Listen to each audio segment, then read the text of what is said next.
you're enjoying your evening. We have a lot of fun festivities left for you guys. Maybe you were watching our preliminary coverage with our good friend Dan Hubler. He will be coming back a little bit later, but for right now, we're keeping the party going.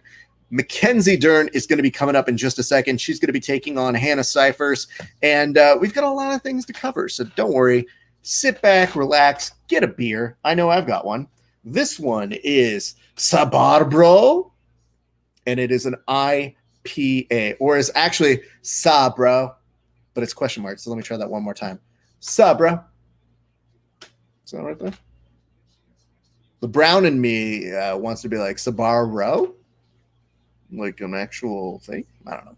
Anyway, that's what I got. One of the things that we always like to tell people as a part of these Facebook Live or these YouTube Lives, wherever you may be watching, we like to tell people your comments help to make this show. So feel free to go ahead and drop us notes as you're watching this live with us. Let us know what you're thinking. Let us know what you're feeling, because that is an active and important part of the evening as we continue to watch along. And right now, just to sweeten the deal, we're also going to go live on our Facebook for those who may not be watching on any of our other premium channels. So I'm going to go ahead and put this up right now. And like I said, I want you guys to go ahead and have a good time with us. Feel free to jump in the comment section. Let us know how we can improve this broadcast for your viewing and listening pleasure, and we will do our best to go ahead and accompany all of you guys as we have some fun this evening. But anyway, yes, this is Sabro. It's an IPA, 7.7 ALC volume by locals. It is a huge West Coast IPA with Sabro hops. I can't stop saying it. Sabro. Malt, 2-row Pilsner, and yeah, it's great.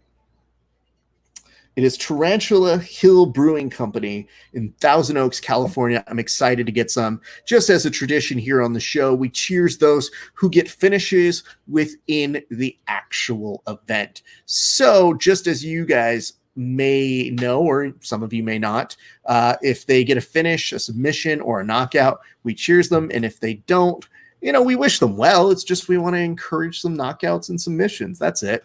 I'm going to go ahead and go on over right now on our Facebook, on our YouTube, and I'm also going to welcome our good friends over on Instagram. If you guys are tuning in, we hope that you're going to enjoy this telecast. We are doing some UFC Fight Night coverage, and my name is Rafa Sparza. You're watching on Grappling Hour here. You might be watching on Grappling Hour on our Instagram. If so, we welcome you either way. Let me go ahead and check in on you guys to see if you have any comments, questions, hints, concerns. What's up, Jiu-Jitsu Dad Bod? Good to see you. We have a lot of coverage still to go. 5 fights are left on tonight's card. Let me go ahead and take a nice little sip of this beautiful one. The brown in me. I mean, listen, dude, you don't have any idea, Josh LeDuc. You have to be one of the whitest people I know who lives in either Florida, but is from a Canada. So I'm just saying. It's good. I like it. It is a very summery. I feel like I'm on a beach drinking this over in Venice. It has that kind of vibe. Are you on Instagram now? Yeah, I'm on both, bro. I'm trying to make sure. The only issue that we have with Instagram is Instagram doesn't allow for third parties to send a feed. So I can't send this feed over to Instagram Live. You have to do a separate feed. It's crazy. So let me say this. Josh LeDuc is the Great White North. He's something, dude.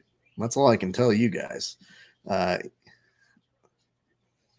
let me go ahead and see what I can tell you guys from this evening. Of course, this is interesting to see. What's up, Alex? Good to see you too, bro. Too sweet you over on this side. We're going to start on over top of the third round on over for these two. 10-4 record for one, Hannah Cyphers. She is 5'1", 115.5.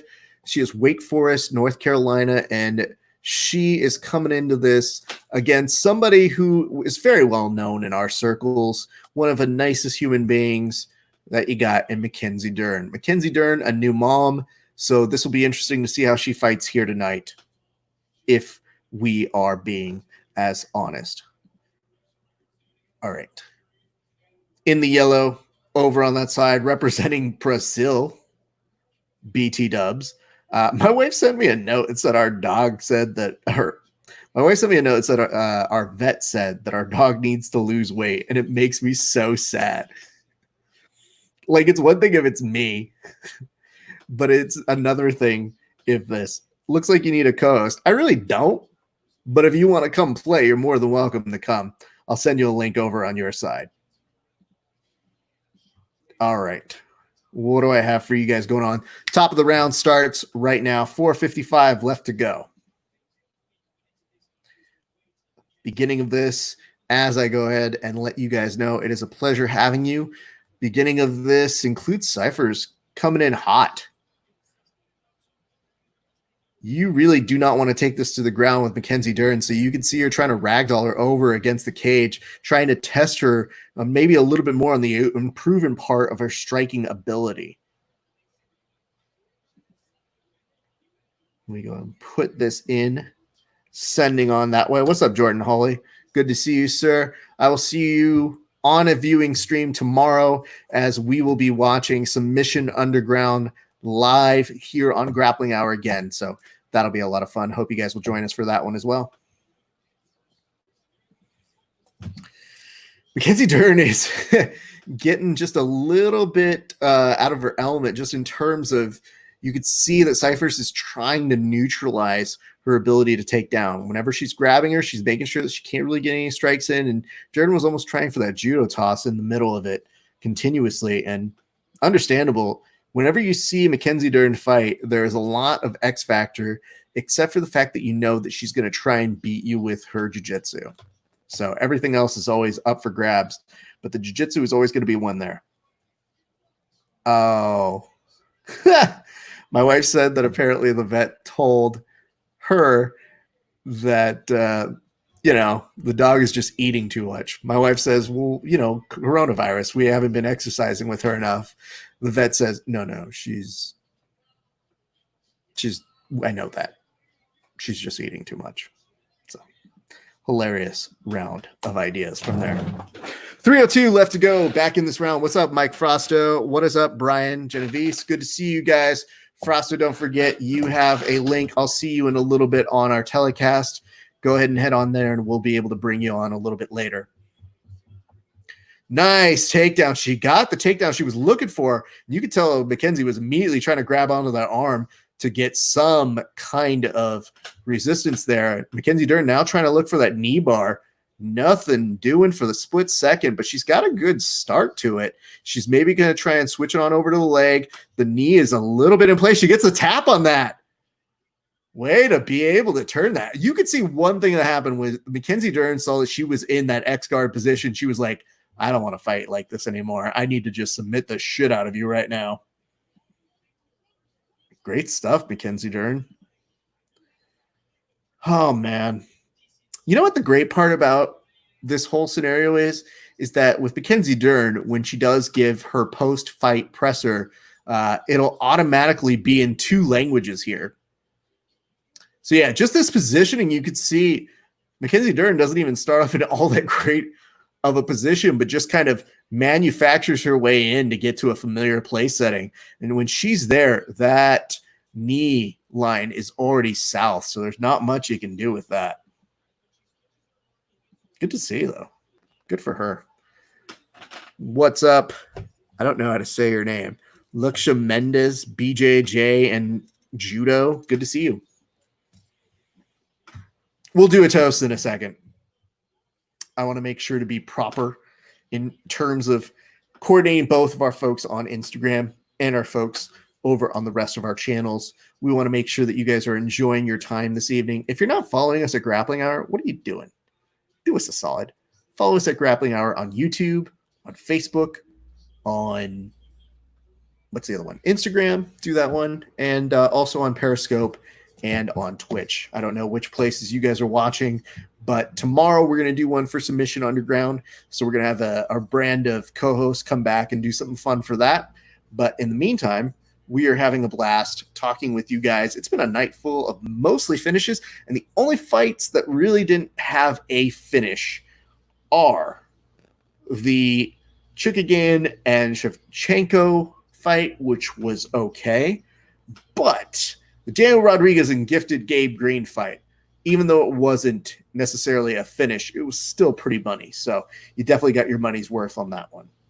And I'm sure in the evening, a little bit later, we'll probably get somebody who will probably try to do another advertisement to go ahead and watch on their streaming channels because they don't want to pay the ESPN Plus prices, which of all things to not want to pay, ESPN Plus is the easier one to handle. I pay more for my UFC Fight Pass, and I still have no idea why I keep that thing. I mean, I guess for tomorrow, Submission Underground, but man, the POI on that one, not great. Have you been training, Raph? No, I have not. Corona. I mean, look at me, dude. Do I look like I'm training right now? I have put on several pounds since the pandemic. Do I want to train? Yes. Will I be training soon? Sure. I actually think I'll probably be doing some more striking first before I go back to grappling. Just because, I think it's the responsible thing to do. But yeah, I mean, one of the other benefits of Mackenzie Dern winning is that you get a presser in 2 different languages. So we're going to run with that one. How about you, Brian? Have you been training? I just feel like everybody who has been outside of the pandemic is going to be so appreciative to get the opportunities to train whenever they get those opportunities. And we're seeing some people already starting to get back, and I'm super stoked that many people are starting to get their bearings back and being able to do their thing. But, it'll be interesting to do that. Same here. Just got a pro grappling dummy. Bro, I hear those are great things. Hey, what's up? Hey, Doc. Good to see you. Yeah, I mean, I just hate lifting. I hate running. I hate all those forms of working out. So for me, it's so important to do grappling to try and stay in decent shape, and not being able to do it. It just fucking bugs me by myself on the carpet. We're getting a speech from one Mackenzie Dern who's getting a headset put on her. Get ready for English and Portuguese-ish. We love you, Mackenzie, so just chill.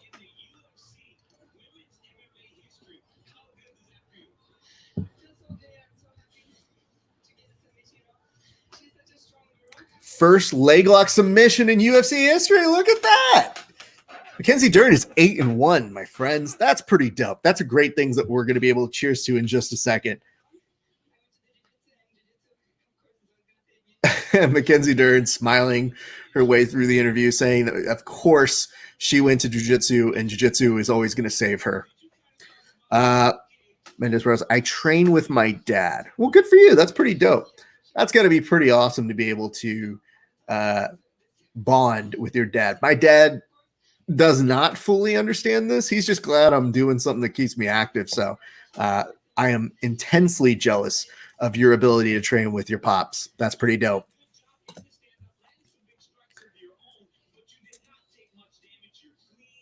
Daniel Cormier doing post interviews is a weird thing in the octagon, but it is very strange watching him do it remotely because all of his expressions get bigger, like a comedian from the 30s, where he opens his eyes a lot and he's like, "You did a great job, man. That was a good submission. You're awesome." Mackenzie Dern is a killer. She is, man. I mean, 8-1 is pretty impressive, and we always root for those who do jiu-jitsu to do well in the sport. So all the power to her. I feel like that's super dope to be able to see. Let me see over here. Dern looking good as always, bro. That knee was solid. Yeah. I'm pretty happy for her, man. She's always been very nice to us here at the show. And I've gotten the chance to speak with her a couple times, and just a very, very class act every time I've spoken with her. So very happy for her on both the professional and the personal levels. So anyway, throw your questions at me. Throw what you got. I got plenty of time to kill now that Mackenzie Dern basically made that one end in 2.5 seconds. So I'd love to hear what you guys are thinking right now. Thank you very much, Dane. Oh, I think that's a good way to remind you guys. If you like what you're seeing, give us a like, give us a share, subscription, all that good stuff. But on the YouTube or on the Facebook, give us those like hearts, those shares. On Instagram, give us your super hearts, or on your Periscope. We appreciate that. We love it a lot. It's like when they tell you to tip your waitress, except I guess I'm technically your server as well. So tip me with shares and love. Sounds like a broken home person thing. Been running a lot, which is meh. Serious question. I'd love your opinion. Do you think it will be safe to open our BJJ academies based on the close proximity? I worry for my students' thoughts. Oh, great question. Honestly, it depends on your area. I think that we are fortunate in jiu-jitsu in that if you are training, you're probably keeping pretty healthy. You're trying to subscribe to that lifestyle. So I think we have that going for us. That doesn't necessarily mean we can't be carriers. And this is assuming that you're in a place where people believe it's actually a problem. So there's a few things you got to get over first. But in low density populations where there's not really a huge corona component, I think it's probably a little bit safer. The huge thing is, I've been talking with several epidemiologists about this, is you're never going to fully mitigate every risk there is. A lot of people, when they go to jiu-jitsu, they go in with the idea that there is some kind of risk. I would say there's going to be some heavy waivers being signed. I think that we're probably in for another wave, and once that happens, we'll probably need to reassess. But if you're in a place where there's less issue, cool. If you're in a place where there's a lot of testing, I think it's really incumbent upon your students to also go get tested. But I think the biggest thing I'll say to academies is the more of a plan that you put in is the way that I will respond in kind to supporting you as a gym. I'm not saying it's going to be the easiest thing in the world. Temperature checks, all those things are meant to make you feel safer. But I really do feel like if you really pride yourself on keeping your students safe, then do it for more than just defense. That's me. That's my opinion.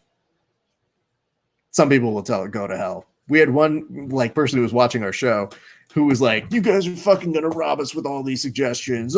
We can't possibly do all that. And I'm like, fuck off, dude. Like, do some shit. I get it. We're not trying to bankrupt you, but at least have a plan and try and execute that plan. And the more time you put into your plan, the more your students will be loyal to you. I really feel that's true.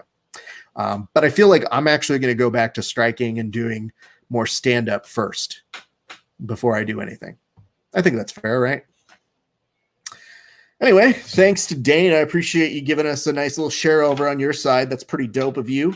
If you guys are just joining us, my name is Rafa Sparza. You're watching the Grappling Hours viewing party, fight companion, watchy thing with tonight's UFC on ESPN. We have a lot of fights coming in. That was just the first of the main card, but we've also been keeping the action going all the way since the prelims, and we're trying to make things look super good. Okay, I think you were mentioning this earlier. It says, does Tyron Woodley looks smaller to you? We were talking about this. I think you might have missed this, Dane, which is Dan was saying he didn't feel it looked all that different. You said that he looks like he lost some mass. Big layoff. It's possible, dude. I'll let you know. When you start a rap career, you may not be able to keep your primest shape possible.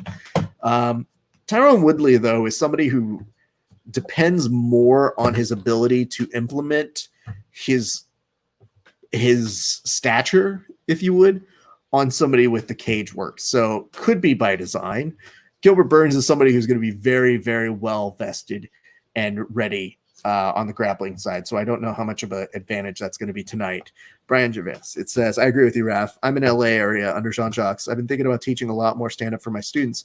I have a few black belts, so I can mix it up too. I think that's great, man. Yeah, obviously you're Jean-Jacques. It's just, for me, stand-up was a way that I got my cardio into being in a decent place a long time ago. I'm not trying to be a fighter. I'm not trying to do any of those things, but I think it's a very good thing to do that keeps you motivated and that switches it up. It's almost like one day our instructor at my gym showed up with he let us wear gloves and he was like, all right, you guys, you can go ahead and punch not full, but like, kind of pull your punches a little bit and see what happens. Almost kind of like a combat jiu-jitsu style. And I was like, oh my God, I'm passing guard so much easier. And the first minute somebody hit me in the face, I was like, no, I don't want to do this anymore. This is dumb. Let's never hit each other again. So it's mostly just with that. I agree with you, bro. Yeah. We've got Roberts and Weaver coming up on deck. So just to let you guys know, in case you are just showing up, we've got our good friend Michael Lobes, a.k.a. Michael Frosto, showing up right now. He's getting settled. But before we do, a nice thank you to all of you guys who are watching along with us. We appreciate you. We hope that if you have questions, feel free to throw them our way. Now we've got somebody else who's an avid practitioner, not just a brown belt, not just a creative, I don't want to say genius, but a creative guy. But he's also a guy who's been filming a lot of stuff that you'll be able to see soon out of 10th Planet, Seattle. Please welcome to the show our good friend, Michael Frosto. Mike, how you doing, sir? Good. What's going on, Raph? Not much, man. I know you're just coming. You were busy beforehand, but now you're joining us. Were you able to see any of the other fights before you were able to make your way here? I did. I actually had them playing in the background at work, so I kind of was going back and forth. Good. I just saw Dern's fight. I think I missed one or two prior to that one, though. Did you see Dern's entry into that knee bar? I did. Yeah. It seemed it was good. It was really good. It's slick, but it seemed like the other girl, Cypher, just kind of sat there and let her take her time to hook the leg and spin towards it. So that was interesting. I think she got into that comfortable space that sometimes MMA fighters get with jiu-jitsu people where they're like, you're not going to fucking do that. I'm just going to punch you. And oh no, it's a knee bar. You see that a lot, though. You see a lot of people go for it. And I feel like there's such a theme with people just kind of holding that position and ground and pounding or just escaping the leg altogether. But with somebody that skilled, that's just not going to happen as easily. So bummer, but it was a slick entry. Agree. I'm just going to put a note over to our friends over on Instagram.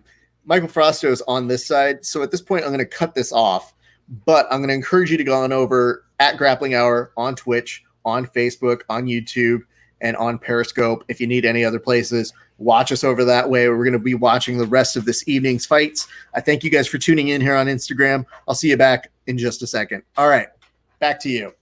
I will say when she looked over, it looked like for a split second she didn't want to play stand-up anymore. And she was like, don't punch me anymore. Let's just fucking go home now. Yeah, that was pretty much it. No, she didn't do much to try and get out of that. I mean, there was no attempt to even move after that point. I think once she was on the leg, it was just kind of I guess minor movement with the leg and just kind of waiting for the tap almost, which, I feel like that happens a lot. Well, I mean, I wish I could say I've been different in my life at some point, but I've definitely had somebody have a leg lock on me where I just kind of go oh, there it is. Good job. Yeah. Yeah. Right. That's more for you, not for me. That's so it worked. I was just waiting to see. I could have gotten out of it a minute ago, but I didn't. I was just being a good training partner. That's just how we do. Are you excited for any of the fights tonight? I am. I think I'm excited with the whole card. I was excited for Tim Elliott's fight. That was kind of a bummer. He looked good up until the end. Spoilers if anyone hadn't watched that yet, but you should have. No, he did really good, but I was excited for that one. I didn't know the other guy at all, but I've actually trained. Benvin. Sorry, hold on one second. I couldn't pronounce his last name. But Bivin. Hold up. I'm not going to let this go because I actually did that research, so fuck off. This one, it was, Brandon Royval. That's what it is. There you go. Royval, yeah. No, dude, and the weird part is, the way he finished that fight, I don't know about you, but that moment that Tim Elliott had when he's trying to do the defense to it, and he was he was just there, but he's trying to wrap his arm around two legs. And I was like, bro, if you'd split the difference and just had the one leg, I think you would have been okay for just a smidge longer. You might have actually gotten that angle just based on the momentum and the rush of it all. So that's the only thing that bummed me out on that one. Yeah, no, that was tough. I mean, he was definitely doing the right defense, but you could tell that pace in the first round, holy shit, that was a lot. So I can imagine being that tired. But he looked good, man. He looked good otherwise. His wrestling was on point. Yeah. Just took him down at will. Outside of that, I am looking forward to Spike Carlisle, actually. Okay. Yeah, he's a friend of our show as well, yeah. That dude is monstrous. So I'm excited for that one. Same thing. I don't think I know the other guy, but it's interesting because with Spike, he fights out here locally, Hmm. and he's one of these guys that I see a number of times on the cards. And then once Corona hits and you see like the UFC's like, who wants to bang? Like, who wants to go? You know, he gets the call up. And I mean, he made the most of it when he made his debut. And now he gets to come back and do his thing, dude. Yeah, that's going to be a good one. I'm excited for that. Saying I haven't kept up with him that much up until his debut. So I went back and watched a little bit, but I like his style. He's interesting, very aggressive, but smooth with it. So it's really cool. I like to see that. Well, he's somebody who, like, I don't even remember doing some of the photos with him, but we've definitely taken photos of him at some of the events that they've had out this way. And I've always been impressed. Like, he's just a super nice guy. I think once either him or his teammates walked out to like Space Jam, the theme song, and like, it just shows what a goofy person he is. Top of the round over for me over on ESPN. I don't know how far back or on you are. Where am I at? Are you a couple minutes behind or like a couple seconds behind? Because I'm at 4:45 right now. Oh, yeah, I'm 10 seconds behind you. Okay. I'll try not to give anything away too much. But yeah, I mean, he's a good guy. Roberts and Weaver is a good fight. I do like the stylistic matchup between the two of them. They are going to be mostly looking like they want to keep this standing up. Yeah, no, I don't see much else happening with that. But so far, there's been all finishes, pretty much the whole card. Yeah, we have had 2 decisions, and one of which was the Shevchenko fight, which she lost, which no big deal.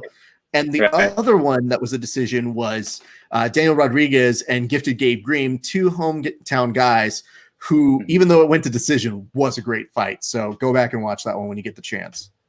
That's interesting then. So of all the fights that I saw, all of mine that I watched were finishes, and the 2 that I missed just happened to be decisions. So I guess I got lucky, but I'll go back and watch them. Those other fights, though, having decisions that were so quick has made this night kind of fly by thus far in. Yeah. No, I'm definitely going to go back and watch those for sure. Do you have any fights you're looking forward to? I got to tell you, man, I honestly was looking most forward to Gabe and D-Rod, and that fight didn't disappoint. On the main card, obviously seeing Mackenzie Dern do her thing was great. I have a lot of question mark in terms of Woodley, especially versus Gilbert Burns, because you feel like the momentum should be on Gilbert Burns right now. I just don't know where Woodley's at. That's my only question mark I have going on this evening. I think it's I think it's a question mark. I was kind of concerned with that too. He says he's back to the old one. I don't believe that entirely, but I don't think he's back to where he was when he lost the belt. But on that note too, I went back and watched Burns last, I think 3 or 4 fights, and he looks good in all of them, and his striking does look better. I just don't see his striking even remotely matching to Tyron Woodley's. Just even simply as far as speed, not even necessarily technicality, but like speed wise, I mean, Damian Maia clipped him up a few times, so that's going to be a little rough. I agree. And the other thing that's a little weird is I actually feel like Woodley's pressure when he likes to play off the cage plays a little bit into Gilbert's submission game. So that's the biggest thing that I feel is like if Gilbert kind of has that built in a game plan, that could work very well for him. But if he really wants to make this a test of how much he's adapted and grown as a striker, that last fight with Damian Maia, I was kind of like, okay, I don't know how I 100% feel on this. Yeah, I wasn't fully convinced on that one, but dude, I was watching the almost like the pre-weigh-ins when they're like doing their interviews leading up to it, and I wasn't even watching it. I had it playing in the background. I had it on my laptop, just like posted up, and I was in the kitchen cooking food. And I hear a voice come on, they're asking questions, and then I hear the response. I'm like, that sounds really weird. It sounded like this, like they're just struggling to talk. And I turn around, and it's Tyron Woodley. I'm like, dude, you sound horrific. I'm like, what just happened? Like he still had his sweater all up. I think he had a towel over his head with the hood on. So he was still in weight cut mode. But I'm like, that sounds really bad. Sounds like he's been in the desert for 1,000 years. It was rough. As someone who uses their voice a lot, I'm not a rapper, but Frausto, when you rap a lot, sometimes your voice will go a little bit. That's so rude. That might get back to him, Frausto, and I just feel like that's the kind of thing that might make him feel sour about you. I hope it does, and then we can start a diss track beef because his diss track to Kobe Covington was I'd rather listen to Nickelback. At that That's point, pretty bad. Yeah. Oh man, Yeah. I think somebody asked us earlier. I think it was Dane who asked us on the previous telecast. He was like, "What's worse?" And he gave us a scenario, and he goes, "Or like taking a knee from someone in the chin, or listening to Woodley do a rap." And I was like, I don't know, dude. I don't like getting kneed in the chin, period. I mean, who's throwing the knee, though? That's a good question to ask over here. If I feel like it's tolerable, I might take it. I mean, and then what mouth guard do I have on? Is it custom fitted? Is it a boil and bite? Like, I need some details here. I'll do nothing without ironing out the details. Speaking of details, go ahead. What beer do you got? I'm going to tell you in just a second. I'm waiting for the in-between on this because we got two things to do. We got a cheers for Mackenzie Dern, and we got a beer exchange. But we're going to wait for when we get on over to the end of the round. I'm going to hit first right now. You're going to be not too far behind me in about 10 seconds. So, yes, Virginia, that means we are going to a second round. Here's what I got. Right now, I got the – I should have made you go second. But I think you'll enjoy the name of this one because it's called – Sabra. Is it really Sabra? Sabra. That's like one of those ones you have to say it like that. You can't just say Sabro. But the first time I read it, I did the cold read on air as we opened this telecast. And I was like, "This is the Sabro." No, it's God damn it, it's Sabra. So that's what I got. Sabro. It is a huge West Coast IPA with Sabro hops. It's a 2-row Pilsner, and it is delicious. It is a very, like I said earlier, it makes me feel like I'm on Venice Beach, and I've got a nice, cool beer right now. What do you have, sir? So I figured it was appropriate for today, given that we had that launch into space. But this is a Battlestar IPA. Hey, look at that. So wasn't going for fancy titles. I saw one that I was going to get. It's called Bubble Wrap. That one actually looked really good. It was a hazy IPA, but this felt more appropriate for the day with NASA doing its thing. So good for you, man. I haven't tried it yet, so we'll see. All right. Well, I'm looking forward to seeing you try it with us. I think that's going to be a very good thing. We're going to do a cheers as well, but we have the action starting back up. So we're going to wait to do that proper in just a second. Right now, dude, here's the nice part about both of these gentlemen so far. Weaver and Roberts are aggressively angry that this has gone into a second round. Yeah, I mean, I see them going for takedowns here and there, but then no arguments to disengage and just start scrapping. So fuck that, dude. They want to get into that. What is it? All the rage now. The kids doing the shoulder knockouts. That's all where it's all at, man. I feel like I need to pay attention to more undercards. I don't think I pay attention to undercards enough. I usually miss fights and then I'll watch them later, but I'll just go to the last 3 fights of the night. So the hard part for me is that I don't feel like my night's complete, even if I just caught it at the main card, unless I go back and watch the undercard. So now, especially in doing some of these things, is I'm forcing myself to just do it up front because I hate not knowing things about fighters. If I start watching them and I was like, oh, am I just discovering this now? Because there are so many times when people go I've never seen that person fight. And I'm like, really? They've been fighting 5 times on the pre-cards, and they were dope each time. So I don't know. It's also, I think, part of the compulsive gambler brain of me where I'm like, no, I don't want to bet on something I don't know anything about. Did you see Gaethje on Rogan's podcast? I haven't seen it yet. How is it, dude? It's pretty much the Trevor Whitman show. Okay, I heard. Yeah. Sponsored by Onyx. And that was pretty much it. So if you want to know anything about Gaethje's thoughts and opinions, it's not there. Yeah, I mean, do I really want to know Gaethje's opinions though? I mean, I want to peek into his brain a little bit, just to hear him speak a little. I got more out of the Countdown show than that entire 3-hour podcast. That's fair. I heard great things about the Trevor Whitman, the inside look at how he operates. Mm-hmm. Yeah. No, it wasn't a bad podcast by any means, but it was definitely hardcore selling Onyx training gear. Oh God, dude. Yeah, so, I don't know, man.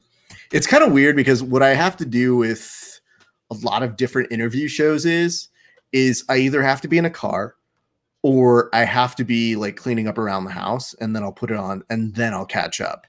But like Rogan, like I'm not doing dishes for 3 hours. He almost had that Darce. Yeah, it's tricky. But now, I mean, as we move on, he's setting up something really nice here, though, Frosto. So I think you're going to be in time enjoying where he's going with this. Oh, he's him on the back. Right now. Okay. How do I catch up to you? Because he's sinking the choke, keeps stripping the grip. He's going Khabib grip. Oh, and he's out. Damn. Yeah, I mean, if you got a full front face cam into him gritting his way through that.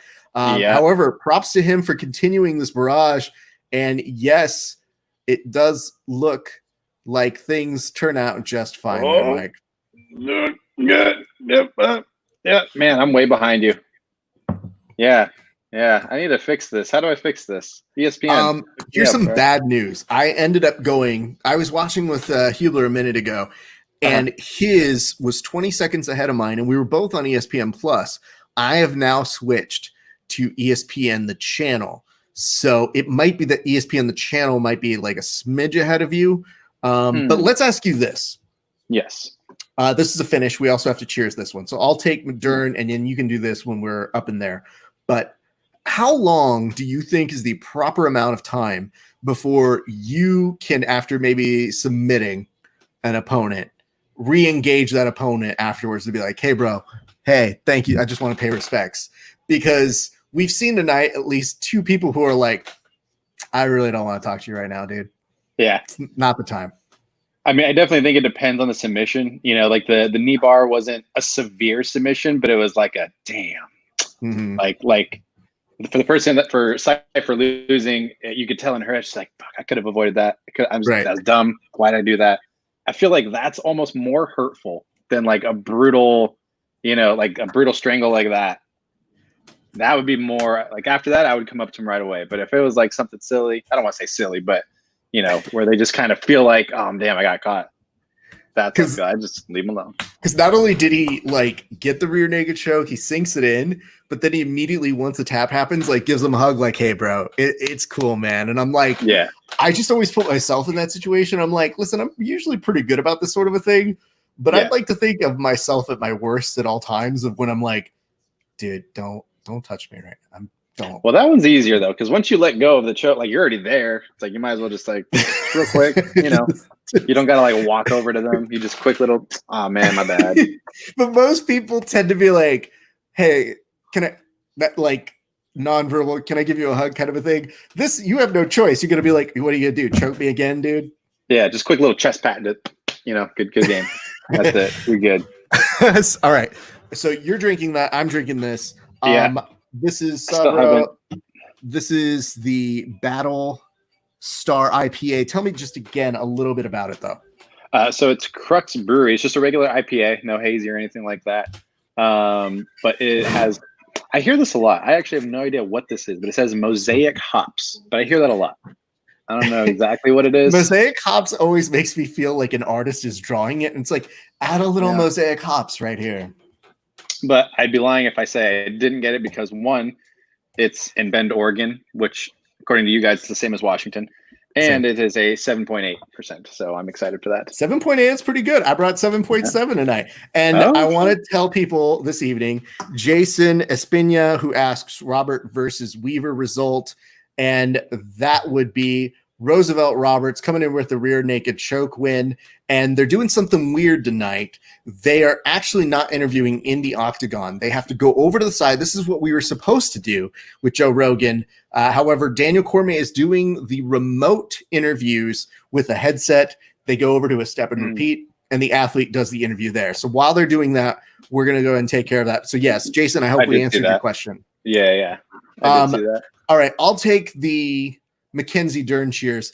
This one goes on out to Mackenzie Dern, friend of jiu-jitsu. Thank you for continuing to put jiu-jitsu always on the best forefront. I wasn't sure that there was a knee bar there, but that just goes to show why you're a black belt. Congratulations to you. We are very proud of you. Cheers. Cheers. All right. Oh, that's nice.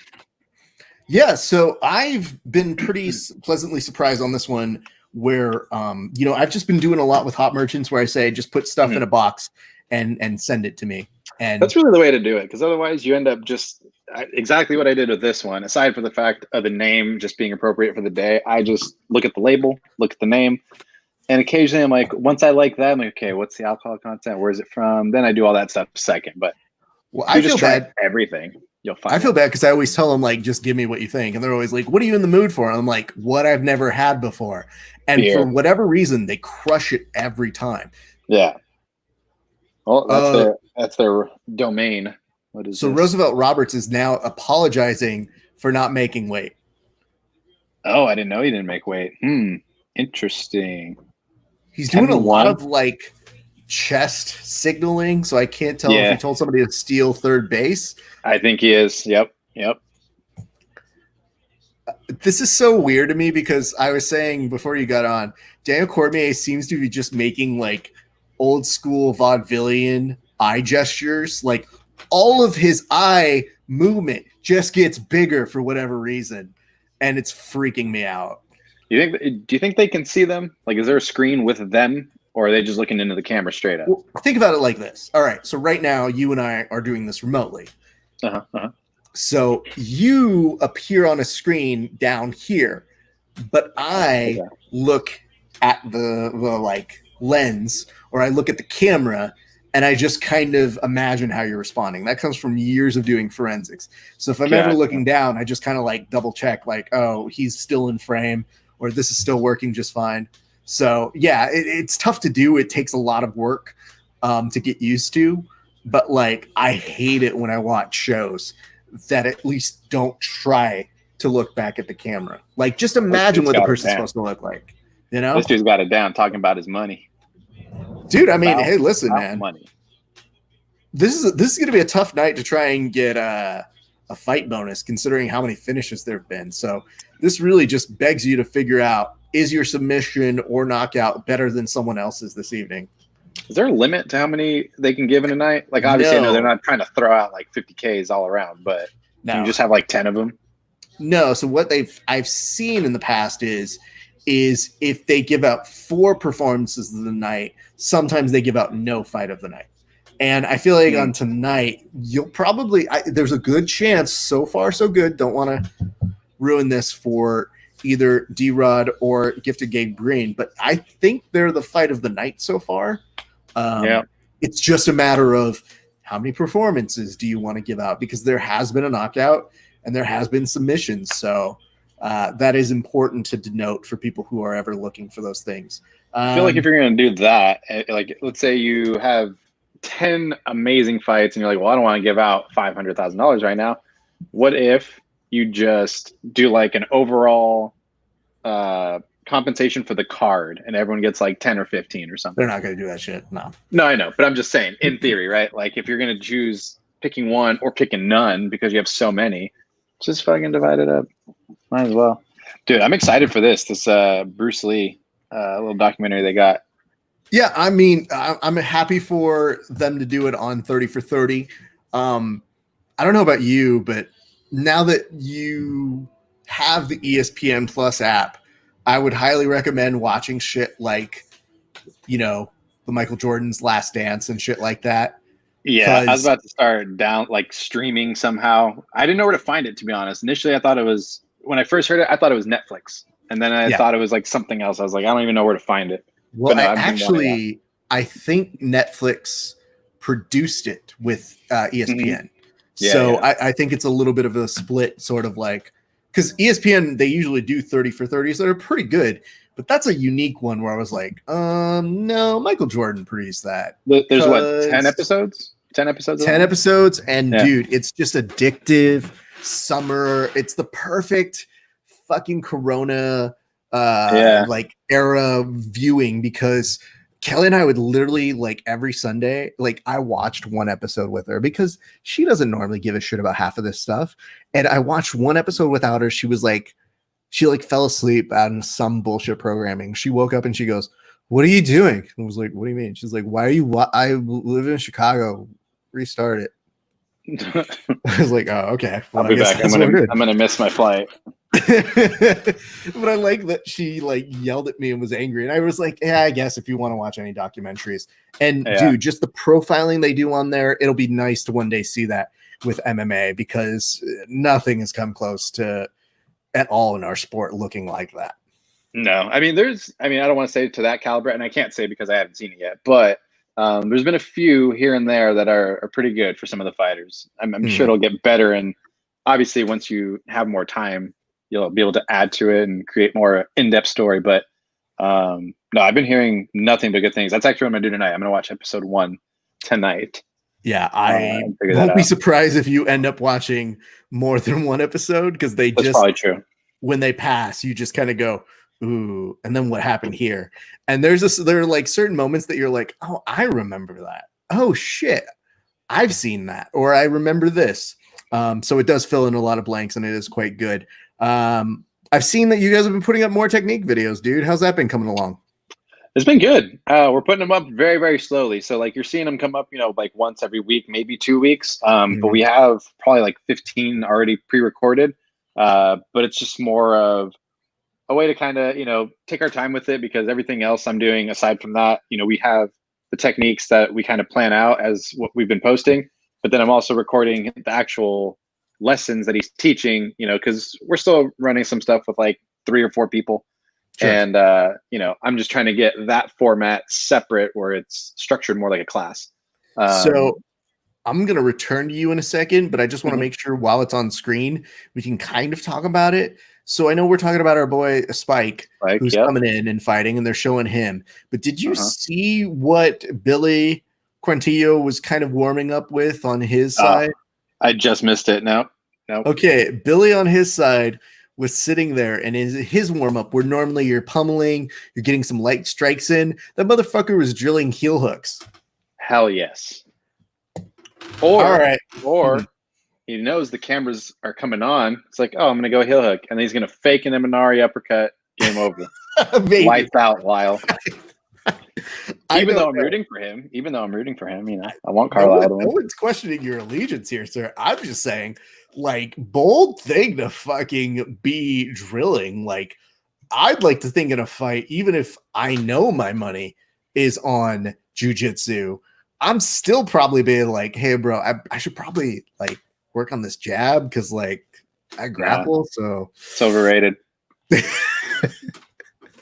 You'll have to jab him 1,000 times before you break his face, but I can heel hook him once over. Wrap. Hey, you know what? Like I said, if there was something that was impressive, truly, about Mackenzie Dern, it was like she made that knee bar like the secret. She was like, this is not giving itself to me, but I will make it happen somehow. I know she was in it for a little while. I mean, not super long, but like it was fully extended for maybe 10, 15 seconds before she actually got the tap. So that was interesting. Well, while I was on air, I had a moment of pause where I was like, is the defense going to happen? Because you get so used to seeing that position in our realm of people being like, oh, push this down, get my knee out of trouble, sort of a thing. But when you see her not starting to do that, you go, yeah, I guess this is where we're going to end, huh? All right. Yeah. Well, this is our stop. Dude, Nate has a nasty knee bar. Fucking nasty knee bar. It is horrific. And it's always a transitional knee bar. It's never a straight knee bar like, oh, I'm going for a knee bar. It's I'm on your legs, you panic and roll, and it's straight into the knee bar. It's definitely the ones that doesn't need to be fully extended before you're like, this is going to break.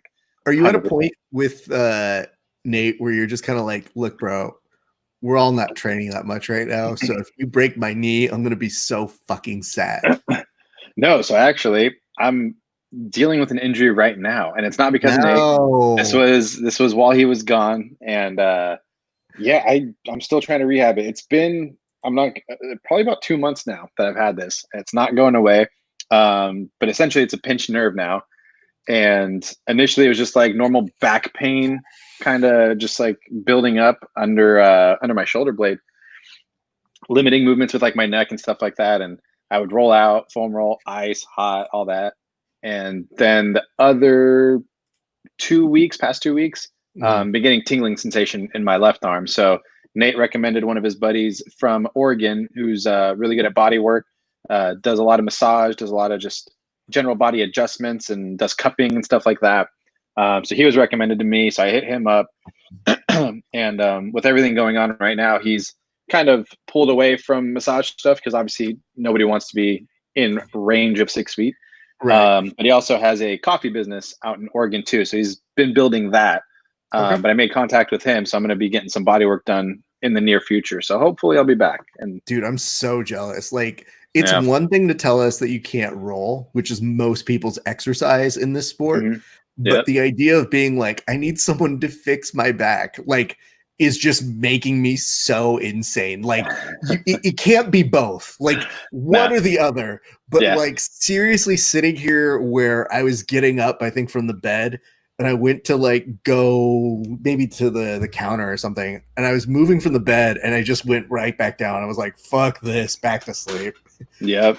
Well, and it's like we talked about before. I actually moved, and so that's what I've been benefiting from now, since I can't train anyway, and have to film more. Is I spent most of my time teaching for the most part, and like occasionally rolling, but I've only observed a few different teachers' teaching styles. And now that I can't train really, I'm just sitting there recording, but I get to sit and just watch his teaching style, learn his style of technique. And then when I come back and edit it, I can really start to see and break down. And there's been a couple days where I'm not going 100, I'm going like maybe 60%, but enough where I'm like just doing things that stay away from my neck. So I'm like, okay, if we're going to roll, like, let's just attack legs. Yeah. Let's not even go near it. Normally I'll kind of deal with it and I'll be like, if you go near it, I'll just tap. At this point, I'm staying away from my neck. You've also been in the kind that was like, hey man, I really want to go into the crevasse. Like, if someone's attacking my legs, that's the best way to learn. Is if they're better than you, they're going to show you things that you didn't know unless you actually try to attack that. So that's something I've appreciated. I'm just pissed that I'm like, yeah, man, you're with somebody new, so you obviously want to try and get in those roles. But if you're recouping and you're starting to get your bearings back, that's more important, obviously. Yeah. So that's something I'm just slowly working through, but it's like what we always talk about with any sort of injury. Like, it gives you an opportunity to do something else.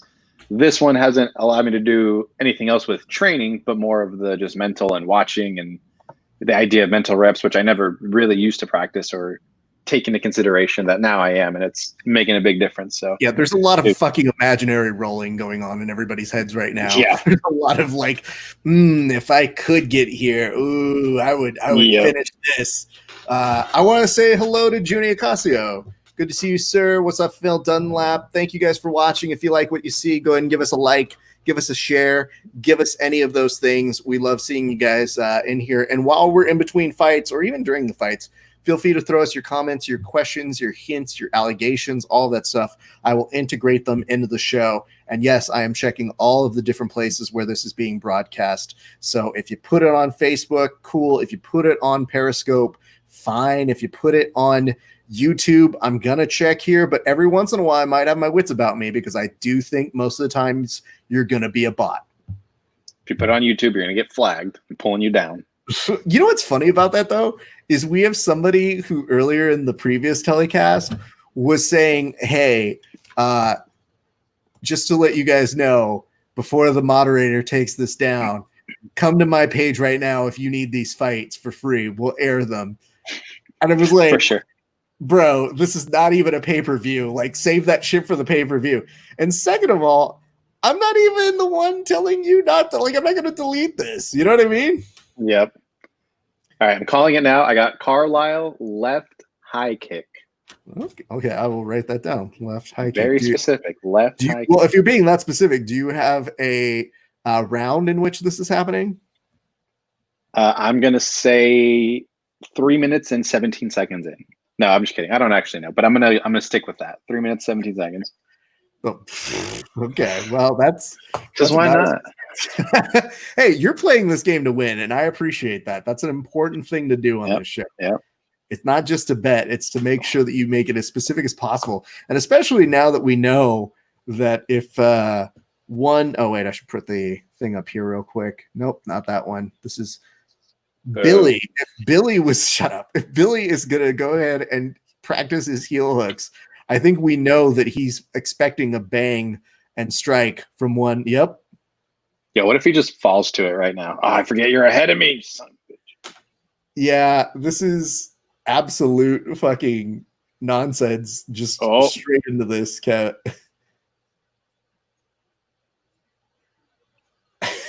I mean, let's put it this way. You're probably seeing the first elements of this fight, and yep, it is yep, Sparta kick to begin with, followed yep. by insane amounts of movement. And Spike, one of the things you always expect from his fights are just continuous pressure, and he's always trying to give you a bang for your buck. Yep. Dude, that pace, even for grappling transitions, that pace is exhausting. Let alone if this gets back to the feet and they got to start again. Yeah. I don't know where you're at, but he's on the back. I'm ahead of you still, I believe. I'm at 406 Okay. right now. Well, hopefully he's still in the back. Well, again, this is an interesting thing because you're seeing Billy Continillo having to work off of being what you would assume is normally his bag. Like you would assume the jiu-jitsu thing would be where he feels the most comfortable.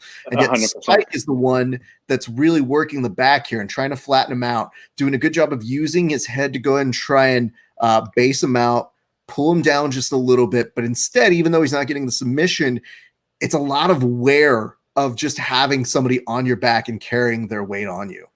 Well, I think even just getting to certain positions, you can definitely agree that technique is probably most important in those aspects. But once you're there, I mean, Carlisle's so fucking strong. Like, I think that just takes over at that point, even if you're comfortable on the ground.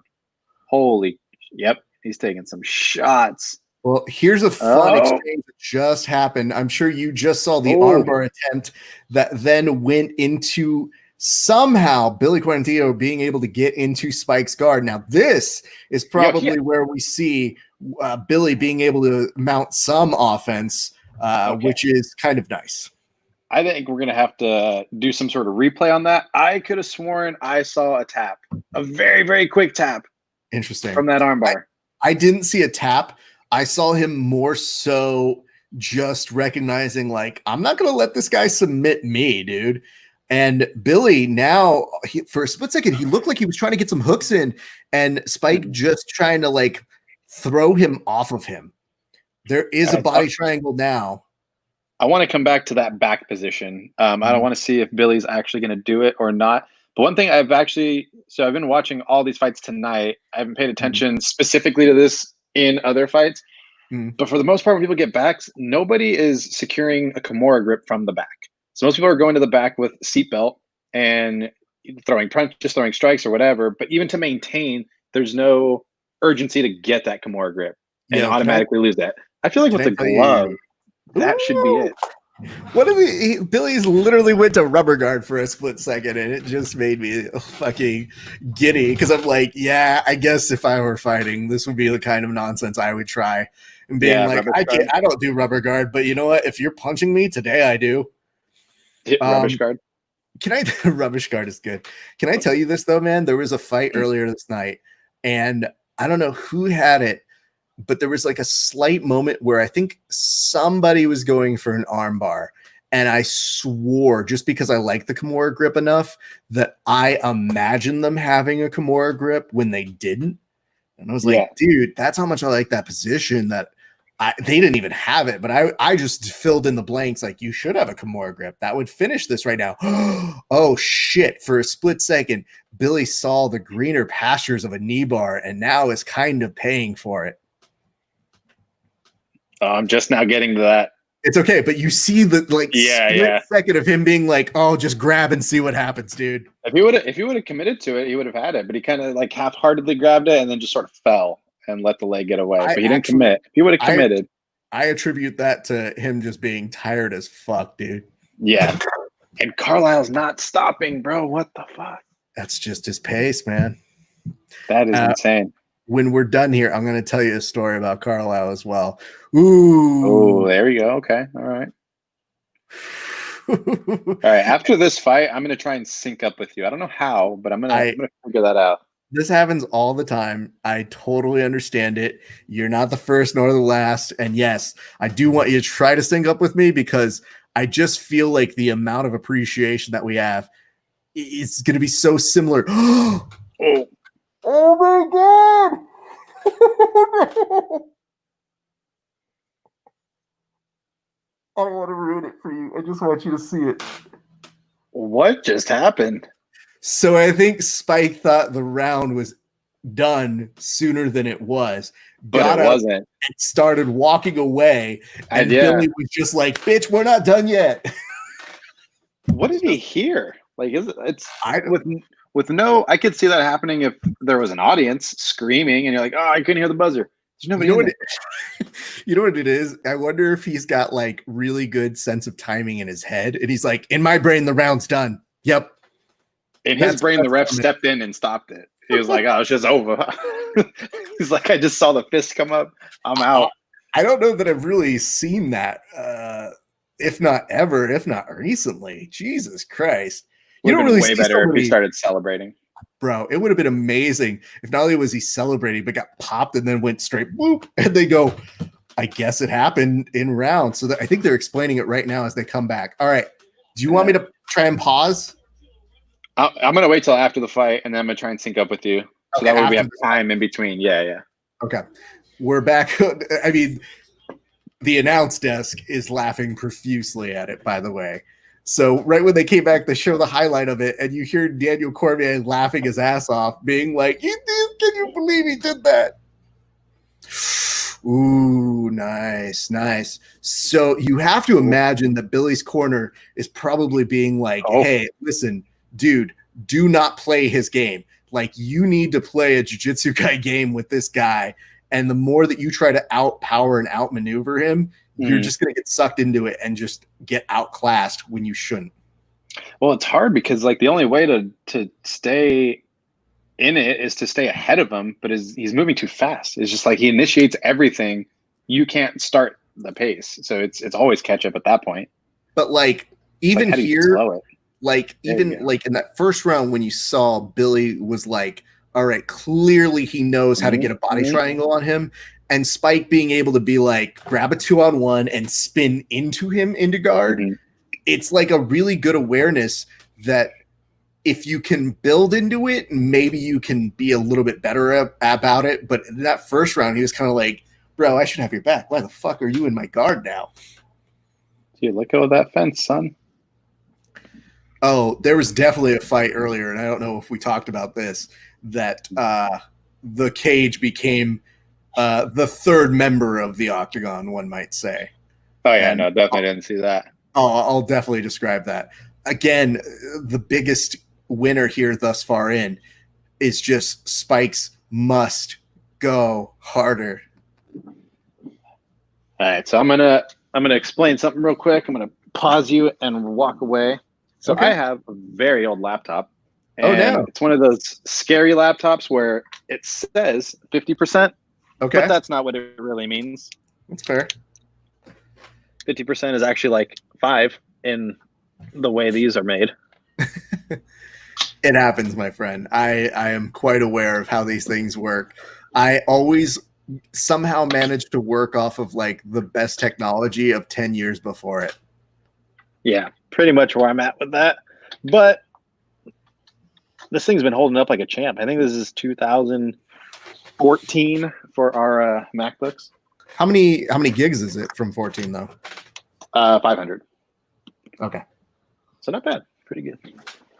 Because I always wonder about that internal RAM. That's one of the things that I learn more and more about how to do these like live broadcasts is like when somebody's like, I've got 32 gigs of internal RAM. And I'm like, I've got like 2. So shut up. Oh, this one I definitely upgraded. I took my laptop apart, bought some RAM on Amazon and replaced it. But yeah, now they have some crazy ones. Dude, have you seen, sorry, it's totally unfight related. There's a Mac, the Mac Tower.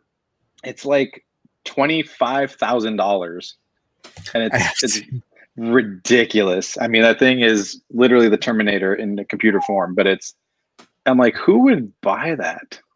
Yeah, for real. No, I joke with my wife where I'm like, I'm going to have to get a new computer soon. And she's like, didn't you just get another one? I was like, why not? Show her that one. Be like, this is it. This is the one. Yeah, no and then shit. Just slowly scroll to where it says 25K. It's so hard to explain where it's just like, listen, all these people who do dumb shows that are worse than mine have better tech.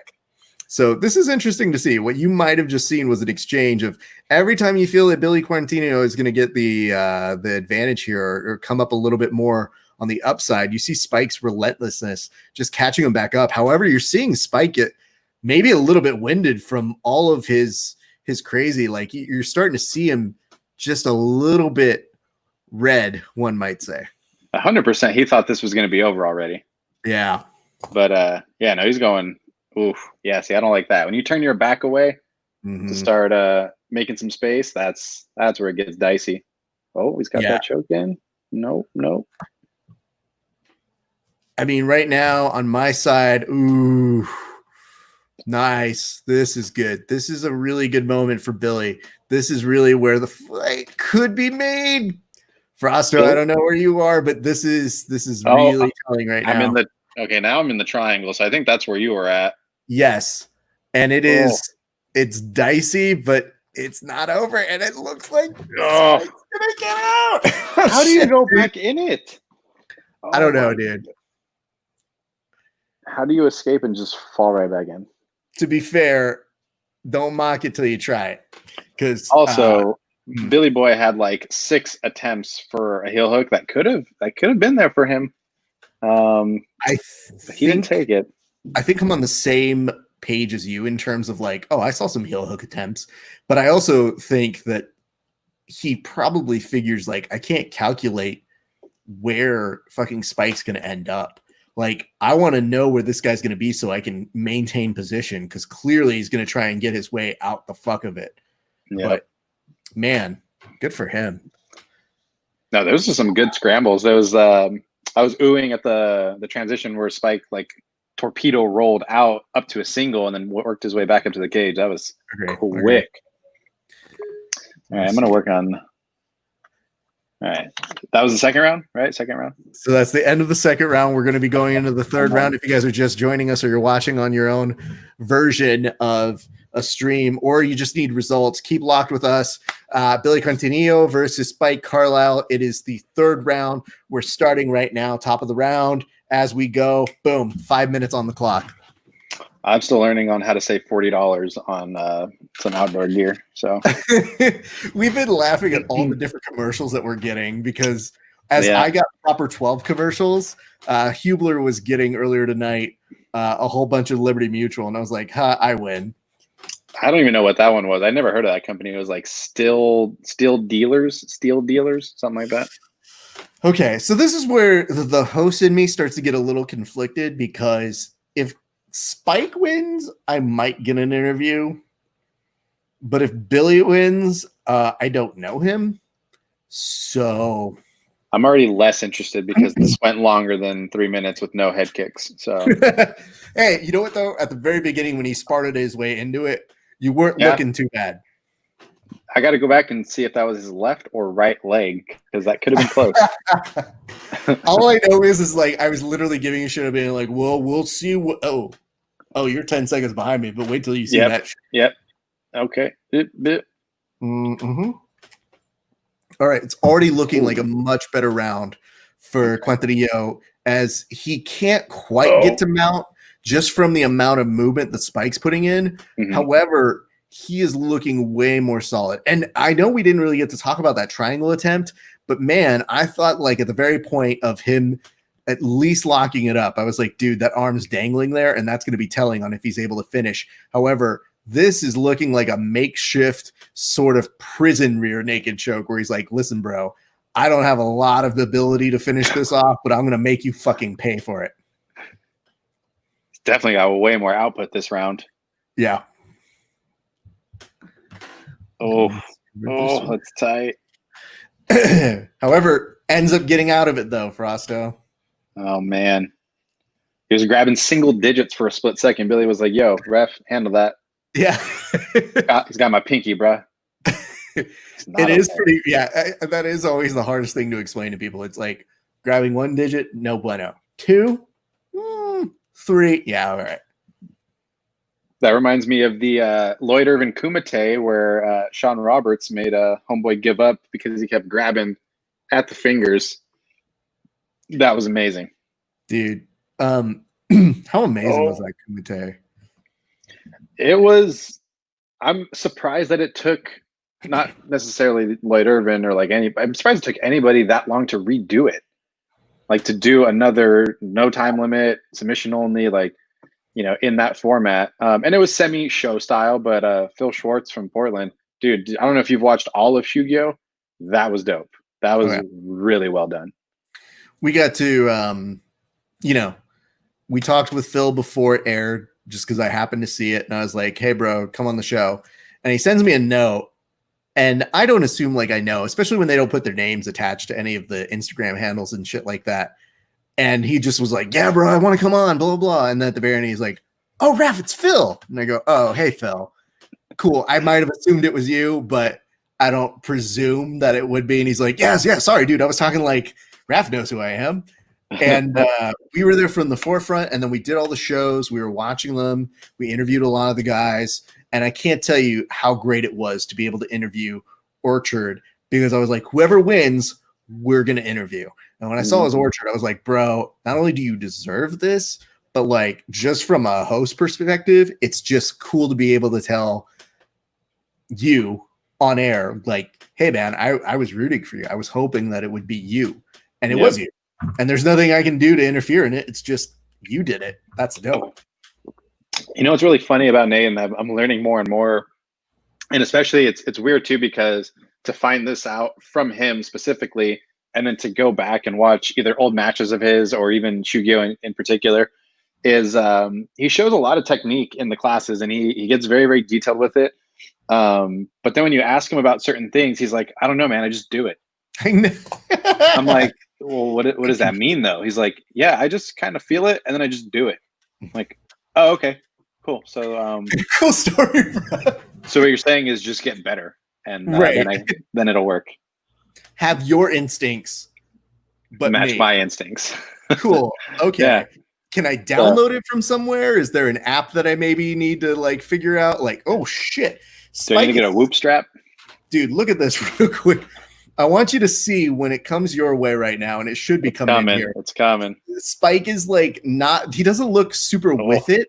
But at the same point, he's still like swinging with intent to kill on every one of those tricks.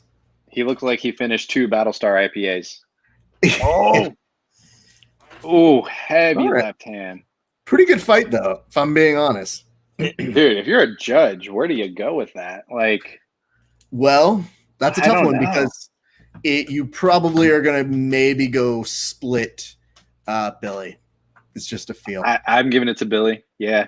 It's a split Billy, if only in that he looked a little bit better in the second.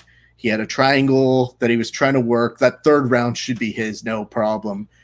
The first round is Spike's. And then you're just kind of confused. You're kind of betting and hedging on the fact that one referee or one judge is going to fuck it up when they get to doing that. Those are my best guesses.